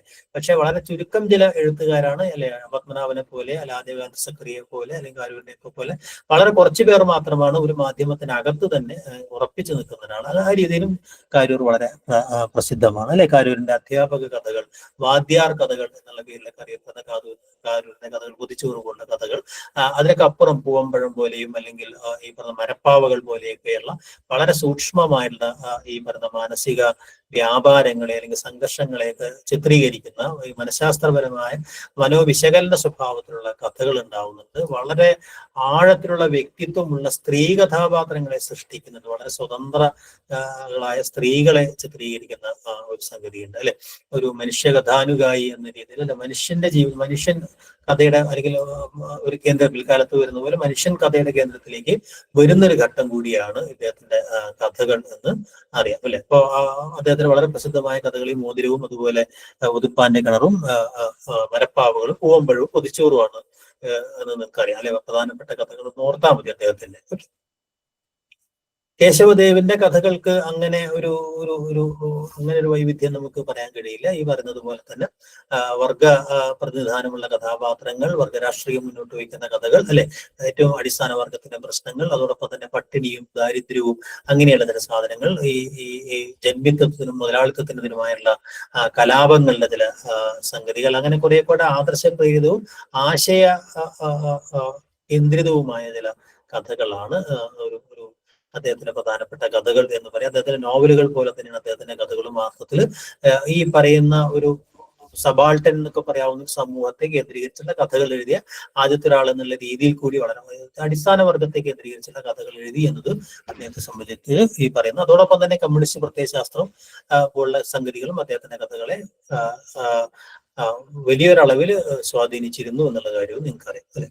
അതായത് വ്യത്യസ്തമായിട്ട് ഈ പറയുന്ന കാരൂരിന്റെ വഴിയിൽ എഴുതിയ ഒരു വളരെ വ്യത്യസ്തനായ എഴുത്തുകാരാണ് വൈക്കം മുഹമ്മദ് ബഷീർ, അല്ലെ. അപ്പൊ ബഷീറിന്റെ കഥകൾക്കകത്ത് വല്ലാത്തൊരു വൈവിധ്യം കാണാം. അദ്ദേഹത്തിന്റെ നോവലുകളിൽ നിന്ന് വ്യത്യസ്തമായിട്ട് അദ്ദേഹത്തിന്റെ കഥകൾ നോക്കുമ്പോൾ കഥകൾ പല പല ജനസുകൾക്കകത്ത് പൂവമ്പുഴം പോലുള്ള ഒരു വളരെ ലളിതമായ കഥകൾ, എന്നാൽ നീലവെളിച്ചം പോലെയൊക്കെ വളരെ സങ്കീർണമായ കഥകൾ വരുന്നുണ്ട്. എന്നാൽ ജന്മദിനം, അതുപോലെ ടൈഗർ പോലെയൊക്കെയുള്ള പട്ടിണിയും അല്ലെങ്കിൽ അത്തരം ചില സംഗതികൾ, അതുപോലെ തന്നെ ഭരണകൂടത്തിന്റെ വലിയ മറ്റേ അധികാര പ്രയോഗങ്ങൾക്കകത്ത് നിസ്സഹാരായി പോകുന്ന മനുഷ്യർ, അല്ലെ, അങ്ങനെയൊക്കെയുള്ള കുറെ കാര്യങ്ങൾ, അല്ലെ. തങ്കം എന്നായിരിക്കണം, അല്ല, അദ്ദേഹത്തിന്റെ ആദ്യത്തെ കഥയായിട്ട് പറയുന്നത്. അങ്ങനെയുള്ള അതോടൊപ്പം തന്നെ ഏറ്റവും തെരുവിലെ ഈ പറയുന്ന നിന്ദിതരും പീഡിതരുമായ മനുഷ്യരുടെ കഥകൾ, എന്നാൽ അവർക്ക് ഈ പറയുന്ന മനുഷ്യർക്കകത്തൊക്കെയുള്ള മാനവികതയുടെ സൗന്ദര്യം എന്ന് പറയുന്നത്, അതോടൊപ്പം തന്നെ വളരെ ലഘു തമാശകളുടെ സ്വഭാവത്തിലുള്ള ധാരാളം കഥകൾ. മറ്റൊന്ന് അദ്ദേഹത്തിന്റെ കഥകളിലെ അദ്ദേഹമാണ് ആദ്യമായിട്ട് ഒരു കഥയിൽ നിന്നും മറ്റൊരു കഥയിലേക്കൊക്കെയുള്ള കഥാപാത്രങ്ങളുടെ കഥാചംക്രമണമൊക്കെ അദ്ദേഹം കൊണ്ടുവന്ന അദ്ദേഹമാണ്. ഒരു കഥയിൽ നിന്ന് വേറെ കഥയിലേക്കൊക്കെ കഥാപാത്രങ്ങൾ പോവുക, തുടർക്കഥകൾ എഴുതുക എന്നൊക്കെ പറയുന്ന രീതിയിൽ അദ്ദേഹം കൊണ്ടുവരുന്നുണ്ട്. അപ്പൊ അങ്ങനെയുള്ള ഒരു കഥകളുടെ ഒരു വളരെ ജനപ്രിയമായ ഒരു മുഖം കൂടിയാണ് വൈക്കം മുഹമ്മദ് ബഷീറിന്റെ ആദ്യകാല നവോത്ഥാന കാലത്തെ കഥകളാണ് പ്രധാനമായിട്ടും ഇതിനകത്ത് ഉദ്ദേശിച്ചത്, അല്ലെ. അതോടൊപ്പം തന്നെ കഥയും നോവലും തമ്മിലുള്ള അതിർവരമ്പ് മാറ്റി കളഞ്ഞ ഒരാൾ കൂടിയാണ് എന്ന് നമുക്കറിയാം, അല്ലെ. ആ ഘട്ടത്തിൽ കാര്യമായി വായിക്കപ്പെടാതിരിക്കുകയും പിന്നീട് ഒരു പക്ഷേ 90-കൾക്ക് ശേഷം അല്ലെങ്കിൽ നമ്മൾ ഈ പറയുന്ന പുതിയ ഒരു ക്രിട്ടിക്കൽ തിങ്കിങ്ങിന്റെയൊക്കെ ഭാഗമായിട്ട് കഥാലോകത്തേക്ക് വന്ന ഒരു വളരെ പ്രധാനപ്പെട്ട റൈറ്ററാണ് സരസ്വതി അമ്മ, അല്ലെങ്കിൽ സരസ്വതി അമ്മ, അല്ലെ. സരസ്വതിയുടെ കളക്ഷനുകളിലൊക്കെ വളരെ വിപുലമായി പഠനങ്ങളൊക്കെ ആ സമയത്താണ് വരുന്നത്. അപ്പൊ ആ രീതിയിൽ മലയാളത്തിലെ ആദ്യത്തെ സ്ത്രീപക്ഷ എഴുത്തുകളിൽ ഒന്നാണ് സരസ്വതി അമ്മയുടേതെന്ന് അറിയാം, അല്ലെ. വളരെ സങ്കീർണമായ മാനസിക ഘടനയുള്ള കഥാപാത്രങ്ങൾ, സ്വാതന്ത്ര്യം ആഗ്രഹിക്കുന്ന കഥാപാത്രങ്ങളൊക്കെ വരുന്ന രമണി വളരെ പ്രധാനപ്പെട്ട കഥയാണ്. അതുപോലെ പെൺബുദ്ധിയും ചോലമരങ്ങളും അല്ലെ. അപ്പൊ അങ്ങനെയുള്ള കഥകളിലൂടെ ഈ പറയുന്ന സ്ത്രീ കേന്ദ്രിതമായ കഥകൾ, സ്ത്രീവാദപരമായ ഒരു അവബോധം നിലനിൽക്കുന്ന കഥകളൊക്കെ എഴുതിയ ഒരു കഥാകൃത്താണ് സരസ്വതി അമ്മ. മറ്റൊരാൾ ഉറൂബാണ്. MT-യിലേക്കുള്ള ഒരു വഴി നേരത്തെ നമ്മൾ പറഞ്ഞ പോലെ ഉറൂബിന്റെ കഥകൾ ഈ പറയുന്നത് പോലെ വളരെ വ്യത്യസ്തമായിട്ടുള്ള കഥകൾ, വെളുത്തുകുട്ടിയെ പോലെ ഉള്ള കഥകളൊക്കെ വളരെ പ്രധാനപ്പെട്ട കഥകളാണ് എന്ന് നിങ്ങൾക്കറിയാം അല്ലെ. ഓക്കെ, അതിനകത്ത് ഈ പറഞ്ഞതുപോലെ അദ്ദേഹത്തിന്റെ ഈ മനുഷ്യൻ, എത്ര മനോഹരമായ പദം എന്നൊക്കെ പറയുന്ന രീതിയിൽ മനുഷ്യനില്ല അല്ലെ. പോർക്കിനെ ആദ്യമായിട്ട് കണ്ടപ്പോൾ അതത്ര മോശം ജന്തുവല്ലല്ലോ എന്നൊക്കെ പറയുന്ന ചില സാധനങ്ങൾ അല്ലെ. ചില അനുഭവങ്ങളിൽ നിന്ന്, ചില വിഷ്വൽസിൽ നിന്ന് കഥകൾ ഉണ്ടാക്കിയെടുക്കുക എന്നൊക്കെ പറയുന്ന ഇപ്പോ ഈ പട്ടാമ്പി റെയിൽവേ സ്റ്റേഷനകത്ത് ഈ മറ്റേ പൂക്കൾ ഇങ്ങനെ വീണ് കിടക്കുന്നത് കണ്ടിട്ട് അതിൽ നിന്നൊരു കഥയുണ്ടാവുക, അങ്ങനത്തെ കുറെ കാര്യങ്ങളൊക്കെ അദ്ദേഹത്തിന്റെ കഥയ്ക്കകത്ത് അദ്ദേഹം കൊണ്ടുവരുന്നത്. അപ്പൊ ആ രീതിയിൽ കഥയെ ഒരു കഥയ്ക്കകത്തുള്ള കലാത്മകതയ്ക്ക് കൂടുതൽ പ്രാധാന്യം നൽകിയിട്ടുള്ള, ക്രാഫ്റ്റിന് കൂടുതൽ പ്രാധാന്യം നൽകിയിട്ടുള്ള ഒരാളാണ് ഉറൂബ് ഗാരൂരിനെ പോലെ എന്ന് നമുക്കറിയാം. മറ്റൊരാൾ SK പൊറ്റക്കാടാണ്. SK പൊറ്റക്കാടിന്റെ കഥ എന്ന രീതിയിൽ അത്ര ഗംഭീരനായ ഒരു കഥാകൃത്ത് അല്ല എന്ന് നമുക്കറിയാം. SK പൊറ്റക്കാടിന്റെ കഥകൾക്കകത്ത് ഒരു ശില്പഭദ്രത വളരെ കുറഞ്ഞ കഥാകൃത്താണ്. ഈ രസനീയമായ കഥകളൊക്കെ പറയുക, അല്ലെങ്കിൽ അങ്ങനെ കഥ പറയാവുന്നതിന്റെ ഒരു ഇതാണ് ഏറ്റവും പ്രധാനമായിട്ട്. ഒരു സംഭവ പ്രധാനമായിട്ടുള്ള കഥകൾ പറയുക, അതുപോലെ തന്നെ വളരെ ഈ പറയുന്ന എന്താ പറയാ അന്തകന്റെ തോട്ടിയൊക്കെ പോലുള്ള കഥകൾക്കകത്തുള്ള ചില കാരിക്കേച്ചർ സ്വഭാവത്തിലുള്ള നാടൻ കഥാപാത്രങ്ങളെ, അല്ലെങ്കിൽ വിചിത്ര സ്വഭാവമുള്ള മനുഷ്യരെ, അല്ലെങ്കിൽ അത്ര സന്ദർഭങ്ങളെയൊക്കെ ചെയ്യുക എന്നൊക്കെ പറയുന്ന ഒരു നിരീക്ഷകനായിട്ടുള്ള സഞ്ചാരി എന്ന്, അല്ലെങ്കിൽ അതിന്റെ ഒരു മനോഭാവത്തിൽ എഴുതുന്ന കഥകളാണ് കൂടുതലായിട്ടും അദ്ദേഹത്തിന്റെ കഥകൾ. ഒട്ടകം പോലുള്ള ശ്രദ്ധേയമായ വേറെ കഥകളും അദ്ദേഹത്തിൻ്റെതായിട്ടുണ്ട് അല്ലെ. അപ്പൊ SK പൊറ്റക്കാടിന്റെ ചില പ്രധാനപ്പെട്ട കഥകൾ, പുള്ളിമാൻ പോലെയുള്ള കഥകളൊക്കെ ഇതിൽ ഓർമ്മയുണ്ടാവണം. ഓക്കെ, പൊൻകുന്നം വർക്കി നേരത്തെ പറഞ്ഞ മറ്റേ പക്ഷെ നോവൽ നമ്മൾ കാര്യമായിട്ട് ചർച്ച ചെയ്യാതിരുന്ന അല്ലെ.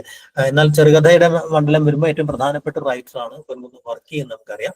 പ്രത്യേകിച്ച് അദ്ദേഹം ഈ കുടിയേറ്റ ജീവിതം എന്ന് പറഞ്ഞ് വളരെ ശക്തമായിട്ട്, അതോടൊപ്പം തന്നെ തിരുവിതാംകൂറുമായി ബന്ധപ്പെട്ട ഈ പറയുന്ന കഥകൾ ഉണ്ടാവുന്നു. അവിടുത്തെ ഈ പറഞ്ഞ ഭരണകൂട വിമർശനം എന്ന് പറയുന്ന കഥയിലേക്ക് കൊണ്ടുവരികയും ആ രീതിയിൽ അല്ലെ വലിയ എന്താ പറയാ ഭരണകൂടത്തിന്റെ അതിക്രമങ്ങൾക്ക് ഇരയാവുകയൊക്കെ ചെയ്തിട്ടുള്ള ഒരു കഥാകൃത്താണ് എന്ന് നമുക്കറിയാം അല്ലെ.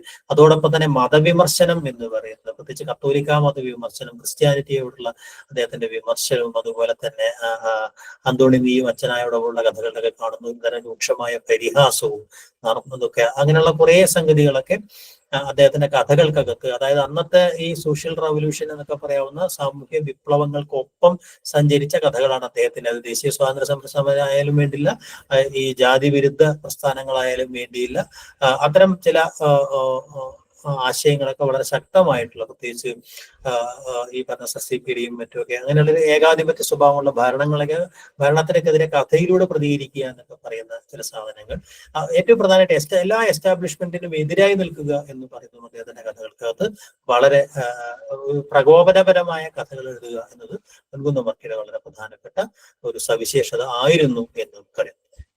ഇതിനകത്ത് വളരെ വ്യത്യസ്തമായ റൈറ്ററാണ് നമുക്കറിയാവുന്ന ലളിതാംബിക അന്തർജനം അല്ലെ. അപ്പൊ ഈ പറയുന്ന മനുഷ്യ വൈചിത്രത്തെക്കുറിച്ച്, ജീവിതത്തെക്കുറിച്ച്, ഗ്രാമീണ ജീവിതത്തെക്കുറിച്ച് ഒക്കെ ഉള്ള ഒരു തരം ഒരു കേരളീയമായ പശ്ചാത്തലത്തിനകത്ത്, ഗ്രാമീണ പശ്ചാത്തലത്തിൽ കഥ എഴുതിയ ആൾ കൂടിയാണ് ലളിതാംബിക അന്തർജനം അല്ലെ.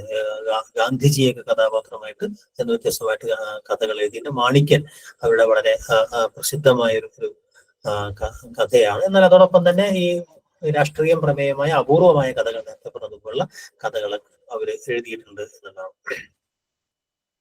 തകഴിയാണ് മറ്റൊരു റൈറ്റർ അല്ലെ. തകഴിയുടെ വളരെ പ്രസിദ്ധമായിട്ടുള്ള വെളുത്തു കുഞ്ഞായാലും അല്ലെങ്കിൽ ഈ വെള്ളപ്പൊക്കത്തിൽ പോലുള്ള കഥകളൊക്കെ ധാരാളം പഠിക്കപ്പെട്ടുള്ള കഥകളാണെന്ന് അറിയാം അല്ലെ.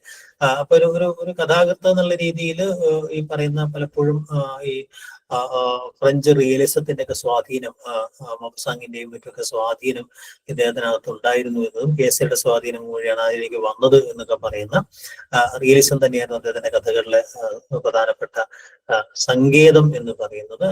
അപ്പൊ സ്വാഭാവികമായിട്ടും ഈ സാമൂഹ്യ പ്രശ്നങ്ങൾ അദ്ദേഹത്തിന്റെ കഥയിനകത്ത് വളരെ സജീവമായിരുന്നു എന്നുള്ള അല്ലെ. അദ്ദേഹത്തെ നേരത്തെ പ്രയോഗത്തിലൂടെ കേസരി വിളിച്ച കാര്യം നേരത്തെ പറയണ്ടായി. അപ്പോൾ തകഴിയുമായി ബന്ധപ്പെട്ട ചില പ്രധാനപ്പെട്ട ചോദ്യങ്ങൾ വരാൻ സാധ്യതയുണ്ട്. ഇതിനകത്ത് പിൽക്കാലത്ത് നമ്മൾ വളരെ ആദ്യകാലത്ത് നമ്മൾ അങ്ങനെ ശ്രദ്ധിക്കാതിരിക്കും. പിൽക്കാലത്ത് പ്രത്യേകിച്ച് ഈ കീഴാള വൈജ്ഞാനികതയൊക്കെ വികസിക്കുന്നതിന്റെ ഭാഗമായിട്ട് ഈ വീണ്ടും വായിക്കപ്പെട്ട ഒരു എഴുത്തുകാരനാണ് ടി.കെ.സി. വടുതല എന്ന് നമുക്കറിയാം. ദളിത് മൂവ്മെന്റുകളിൽ ദളിത് സാഹിത്യം സജീവമാവുന്ന ഘട്ടത്തിലെ ഒരു പഴയ ദളിത് ജീവിതത്തിന്റെ ആഖ്യാനം എന്നുള്ള രീതിയിലാണ് ചങ്ങാന്തി അട പോലെ അച്ഛന്റെ പെന്തിഞ്ഞ ഇന്ന എന്നൊക്കെ പറയുന്ന ചില കഥകളൊക്കെ അദ്ദേഹത്തിന് വളരെ പ്രസിദ്ധമാണ്. ഇതൊരു തെറ്റ് വന്നിട്ടുണ്ട്. അപ്പൊ ഈ പറയുന്ന ടി.കെ.സി. വടുതല അങ്ങനെ ഒരു ദളിത് സാഹിത്യത്തിന്റെ ഒരു ധാര തുടങ്ങി വെച്ചയാൾ എന്ന രീതിയിൽ പ്രധാനമാണ്. ഓക്കെ, ഇത്രയും ആളുകളാണ് ഈ ഘട്ടത്തിലെ പ്രധാനപ്പെട്ട റൈറ്റേഴ്സ് എന്ന് ഈ പറഞ്ഞ നവോത്ഥാന കാലഘട്ടത്തിലെ പ്രധാനപ്പെട്ട എഴുത്തുകാരെ നമ്മൾ അങ്ങനെ ലിസ്റ്റ് ചെയ്താൽ ഒരു 10-12 എഴുത്തുകാരാണ് നവോത്ഥാന ഘട്ടത്തിലെ പ്രധാനപ്പെട്ട എഴുത്തുകാർ എന്ന് നമുക്ക് കാണാൻ കഴിയും. ഓക്കെ, ഇത് ഞാൻ നേരത്തെ ഒരു കാര്യം സൂചിപ്പിക്കേണ്ടേ. അഭിനയ പാർത്ഥസാരഥി എന്ന കഥ എഴുതിയത് ആരാണ് എന്നാണ് ചോദ്യം. അറിയാവോ? അതെ, നേരത്തെ ഞാൻ സൂചിപ്പിക്കേണ്ടേ. മഹാത്മാഗാന്ധിയെ കഥാപാത്രമാക്കിയിട്ട് എഴുതിയൊരു കഥയാണ് ലളിതാംബിക അന്തർജനം, എഴുതിയൊരു കഥയാണ്. മനുഷ്യപുത്രി പോലുള്ള കഥകൾ എഴുതിയിരുന്നത് ഞാൻ നേരത്തെ പറയണ്ടേ. ഓക്കെ, രാഷ്ട്രീയ കഥകളുടെ ഒരു വഴി നമ്മൾ ഈ നവോത്ഥാന കാലഘട്ടത്തിൽ സജീവമാവുന്നുണ്ട്. അത്തരം ഒരു കഥ അതിന് തൊട്ട് മുമ്പ് എഴുതിയ ഒരാൾ ആണ് ഈ പറയുന്ന സി അച്യുതക്കുറുപ്പ് അല്ലെ. അദ്ദേഹത്തിന്റെ കഥ ഏതാണ് എന്നുള്ളത് ഇതൊക്കെ രാഷ്ട്രീയ കഥകൾ തന്നെയാണ്. ചെറുകാടും മറ്റൊക്കെ എഴുതിയ രാഷ്ട്രീയ കഥകൾ തന്നെയാണ് ആ ലിസ്റ്റിൽ മുഴുവനും ഉള്ളത്. അതിൽ ഇദ്ദേഹം എഴുതിയ കഥ എന്ന് പറയുന്നത് അപരാധികൾ എന്ന് പറയുന്ന കഥയാണ്. നമ്മുടെ രാഷ്ട്രീയ കഥകളുടെയൊക്കെ ഒരു ആദ്യ രൂപങ്ങളിൽ ഒന്നാണ് എന്ന് നമുക്ക് വേണമെങ്കിൽ പറയാൻ പറ്റും. ഖണ്ഡ കഥാപ്രസ്ഥാനം എന്ന പുസ്തകം എഴുതിയത് ആരാണെന്നാണ് ചോദ്യം അല്ലെ. എല്ലാവർക്കും അറിയാം ഉത്തരം അല്ലെ. അത് ചെറുകഥാപ്രസ്ഥാനത്തിന്റെ പഴയ പേരായിരുന്നു എന്ന് നിങ്ങൾക്കറിയാം അല്ലെ. ഓക്കെ, അപ്പൊ അങ്ങനെ തിരിച്ചും മറിച്ചൊക്കെ ആ രീതിയിലുള്ള ചോദ്യങ്ങൾ വരാം അല്ലെ. കെ സരസ്വതിയമ്മയുടെ അല്ലാത്ത കഥ ഏതാണ് എന്നാണ് ചോദ്യം അല്ലെ. അറിയാവോ? തടവുകാരി എന്നുള്ള കഥയാണ്. തടവുകാരി എന്നുള്ള കഥയാണ്. ബഷീറിന്റെ വിശപ്പ് കാഫ്കയുടെ ഹണ്ടർ ആർട്ടിസ്റ്റുമായി പ്രമേയപരമായ താരതമ്യത്തിന് വിധേയമാക്കി എവിടെ കലാകാരൻ എന്ന പഠനം ആരുടേതാണ് എന്നുള്ളതാണ് ചോദ്യം അല്ലെ. അറിയാവോ ആരുടേതാണ് പഠനം എന്നുള്ളത്? അതെ, വി രാജകൃഷ്ണന്റെ പഠനമാണ്, വിമർശന പഠനമാണത്. ഇവിടെ കലാകാരൻ എന്ന് പറയുന്ന. പക്ഷെ കേരളീയരായ സാമാന്യ ജനങ്ങൾക്ക് അനുഭവരസം വളർത്താൻ പൊറ്റക്കാടിന്റെ കഥകളേക്കാൾ തകഴിയുടെയും ദേവിയുടെയും കഥകൾക്കാണ് ശക്തിയുള്ളതെന്ന് സമ്മതിക്കാതെ തരമില്ല എന്ന് പറയുന്നു. പൊറ്റക്കാടിന്റെ കഥകളോട് ഒരല്പം വിമർശനാത്മകമായ അല്ലെങ്കിൽ മറ്റ് നവോത്ഥാന കഥകളിൽ അല്പം താഴെ ഉള്ളൊരു സ്ഥാനമാണ് പൊറ്റക്കാടിന് കൊടുത്ത നിരൂപകനാണ്. അതാരാണെന്നാണ് ചോദ്യം. ഇവരെല്ലാവരും ഏതെങ്കിലും കഥാസാഹിത്യ ചരിത്രമായിട്ട് പലതരത്തിൽ ബന്ധപ്പെട്ട ആളുകളാണ്. ഈ വരി ആരുടേതാണെന്നാണ് അല്ലെ. ചുമ്മാറിന്റെ വരികളാണ് ഇത് അല്ലെ. അദ്ദേഹത്തിന്റെ ഗദ്യസാഹിത്യ ചരിത്രത്തിനകത്തുള്ള വരിയാണത്. പ്രേതഭാഷണം നമുക്ക് എല്ലാവർക്കും അറിയാവുന്ന ഉത്തരവാണ് അല്ലെ. ചോദിച്ചിട്ടുണ്ട്. സി അയ്യപ്പൻ കഥയാണ്. സി അയ്യപ്പനും ഈ പറഞ്ഞ പോലെ വീണ്ടും വായിക്കപ്പെട്ട ഒരു കഥാകൃത്താണ് നമുക്ക് അറിയാവുന്ന ഒരു കാര്യമാണ്.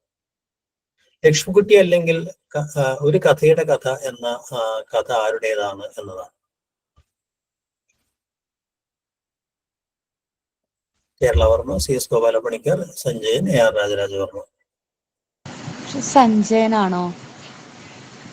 എ ആർ രാജരാജവർമ്മ എഴുതിയൊരു കഥയാണ്. വളരെ അപൂർവമായിട്ട് അദ്ദേഹം കഥ ചെയ്തിട്ടുണ്ട്. എ ആർ രാജരാജവർമ്മ എഴുതിയൊരു കഥയുടെ പേരാണ് ലക്ഷ്മിക്കുട്ടി അല്ലെങ്കിൽ ഒരു കഥയുടെ കഥ എന്നുള്ളത്. അതിൻ്റെ ഒരു വ്യത്യസ്തത കൊണ്ട് ഒരു പക്ഷേ ഈ പറഞ്ഞതുപോലെ ചോദിക്കാൻ സാധ്യതയുള്ള ഒരാളാണ്. ഞാൻ നേരത്തെ ക്ലാസ്സിനിടയിൽ സൂചിപ്പിച്ചൊരു കാര്യമാണ് തുടർക്കഥാ പ്രസ്ഥാനത്തിന്റെ ഉദ്ഘാടകൻ ആരാണ് എന്നുള്ളത്. ഉത്തരം അല്ലെ അറിയാം. ബഷീറിന്റെ പുന്നാര മൂഷികൻ ആരുടെ കഥയാണ് എന്നുള്ളതാണ്. എം ഗോവിന്ദന്റെ കഥ അല്ലെ. എം ഗോവിന്ദനും ഇതുപോലെ തന്നെ കവിയായിരുന്നെങ്കിലും ധാരാളം കഥകൾ അദ്ദേഹം എഴുതിയിട്ടുണ്ട്. അറിയില്ല, മണി ഓർഡറും മറ്റു കഥകളും എന്ന് പറയുന്ന അല്ലെ. സർപ്പം, റാണിയുടെ പട്ടി വളരെ പ്രധാനപ്പെട്ട അദ്ദേഹത്തിന്റെ ഒരു ഇതാണ്. അപ്പൊ അദ്ദേഹത്തിന്റെ കഥകൾ ചിലതൊക്കെ ചിലപ്പോൾ ചോദിക്കാൻ സാധ്യതയുണ്ട്. ഓക്കെ,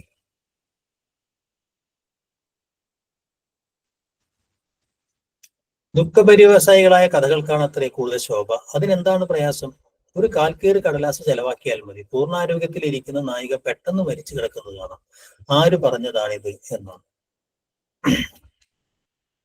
ചെറുകഥയുടെ ചില പ്രശ്നങ്ങളെ സംബന്ധിച്ചും കഥ എങ്ങനെയാണ് കഥ ഒരു ഗൗരവപ്പെട്ട സാഹിത്യ രൂപമാണ്, അല്ലാതെ സംഭവം പറയാനല്ല, അതൊക്കെ പറയുന്നതിനെ സംബന്ധിച്ച് മലയാളത്തിലെ ആദ്യകാല കഥാ വിചാരങ്ങളിൽ ഒന്ന് എന്ന് പറയാൻ കഴിയാവുന്ന ഒരു സംഗതിയാണ്. ഒരു പ്രബന്ധത്തിനകത്തുള്ള ഒരു വരിയാണത് അല്ലെ.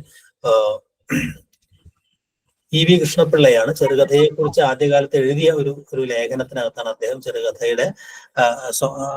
എന്തായിരിക്കണം എന്നൊക്കെ ചില സംഗതികളൊക്കെ പറഞ്ഞിടത്താണ് ഒരു ഉപന്യാസത്തിനകത്ത് അദ്ദേഹം പറഞ്ഞൊരു കാര്യമാണ്. അതിനെ ഒന്നും കുറെ സംഗതികൾ അദ്ദേഹം അതിനകത്ത് ഇങ്ങനെ ഹാസ്യ സ്വഭാവത്തിൽ അന്നത്തെ കഥകളെ കളിയാക്കിയിട്ടൊക്കെ അദ്ദേഹം കുറെ കാര്യങ്ങൾ പറയുന്നുണ്ട്. അതിനകത്തുള്ളൊരു വരിയാണ്. ചെക്കോവിന്റെ സാങ്കേതിക മാർഗത്തെ അവലംബിച്ചാണ് മുണ്ടശ്ശേരി ചെറുകഥ നിർമ്മിച്ചിട്ടത് എന്നാണ് അല്ലെ. കാരണം ജോസഫ് മുണ്ടശ്ശേരി നമുക്കറിയാവുന്നതുപോലെ അദ്ദേഹം സാഹിത്യ മേഖലയ്ക്കകത്തും ധാരാളമായി പ്രവർത്തിച്ച അല്ലെ, മറ്റ് കഥയും ഇതൊക്കെ എഴുതിയ ആളാണെന്ന് അറിയാം അല്ലെ. ഇപ്പൊ മുണ്ടശ്ശേരിയുടെ ചെറുകഥകളെ കുറിച്ച് ഇങ്ങനെ ഒരു നിരീക്ഷണം ആരാണ് നടത്തിയത് എന്നുള്ളതാണ്. തരകനാണോ? തരകൻ കേസരി ബാലകൃഷ്ണ പിള്ളയാണ് ഇങ്ങനെ പറഞ്ഞത്. കേസരി ബാലകൃഷ്ണപിള്ള പറഞ്ഞതാണ് അല്ലെ. അദ്ദേഹം ധാരാളം കഥകൾ ഈ പറഞ്ഞതുപോലെ ഇല്ലാ പോലീസ്, സമ്മാനം, കടാക്ഷം, അങ്ങനെ കുറെ എന്താ പറയാ ഈ പറയുന്ന കഥകൾ എഴുതിയിട്ടുള്ള ആളാണ് മുണ്ടശ്ശേരി. അപ്പൊ മുണ്ടശ്ശേരി ഇടയ്ക്ക് ഇതുപോലെ അദ്ദേഹത്തിന്റെ പ്രൊഫസറിനെ കുറിച്ചൊക്കെ ചോദ്യങ്ങൾ വരാറുണ്ട്. എനിക്കറിയാം മഴക്കാറുകൾ എന്ന കഥാസമാഹാരം ആരുടേതാണ് എന്നുള്ളതാണ്. ഈ കാലഘട്ടത്തിൽ തന്നെ നോവലിൽ നമ്മൾ പ്രധാനമായിട്ട് ചർച്ച ചെയ്യുകയും എന്നാൽ ചെറുകഥാ സാഹിത്യത്തിനകത്ത് നമ്മൾ കാര്യമായി ചർച്ച ചെയ്യാതിരിക്കുകയും ചെയ്തിരുന്ന ഒരു സംഗതി എന്ന് പറയുന്നത് ജനപ്രിയ കഥകളുടെ ഒരു വഴി ഉണ്ടായിരുന്നു കഥകൾക്ക്. പക്ഷെ അത് ഈ പറഞ്ഞ പോലെ ജനപ്രിയ വായനയ്ക്കകത്ത് നോവലിനെ പോലെ അത്ര പോപ്പുലർ ആയിരുന്നില്ല ജനപ്രിയ കഥകൾ. പക്ഷെ അന്നത്തെ നോവലിസ്റ്റുകൾ ഈ പറഞ്ഞ കഥകൾ എഴുതുകയായിരുന്നു, പ്രത്യേകിച്ച് മുട്ടത്ത് വർക്കി. അപ്പൊ മുട്ടത്ത് വർക്കിയുടെ ഒരു സമാഹാരത്തിന്റെ പേരാണ് മഴക്കാറുകൾ എന്ന് പറഞ്ഞാൽ. അദ്ദേഹം ധാരാളം ചെറുകഥാ സമാഹാരങ്ങൾ, ഇരുളും വെളിച്ചവും അല്ലെങ്കിൽ മണിയറ, കളിയോടെന്നൊക്കെ പറഞ്ഞ ധാരാളം നെയ്ലോൺ മേഘങ്ങൾ എന്നൊക്കെ പറഞ്ഞ കുറേ കളക്ഷൻസ് ലഭ്യം അല്ലെങ്കിൽ അദ്ദേഹത്തിൻ്റെതായിട്ട് ഉണ്ട്. നോവലുകൾ എഴുതിയതുപോലെ തന്നെ ചെറുകഥകൾ എഴുതിയ ഒരാളാണ് മുട്ടത്ത് വർക്കി. ഇപ്പൊ ജനപ്രിയ സാഹിത്യവുമായി ബന്ധപ്പെട്ട് കഥയിലൊരു സാധനം വരുവാണെങ്കിൽ നമ്മൾ ഓർക്കേണ്ട ഒരു പേരാണ്. ഓക്കെ, ലാസ്റ്റ് ഒരു ചോദ്യം കൂടെ ചോദിച്ച് നമുക്ക് അവസാനിപ്പിക്കാം.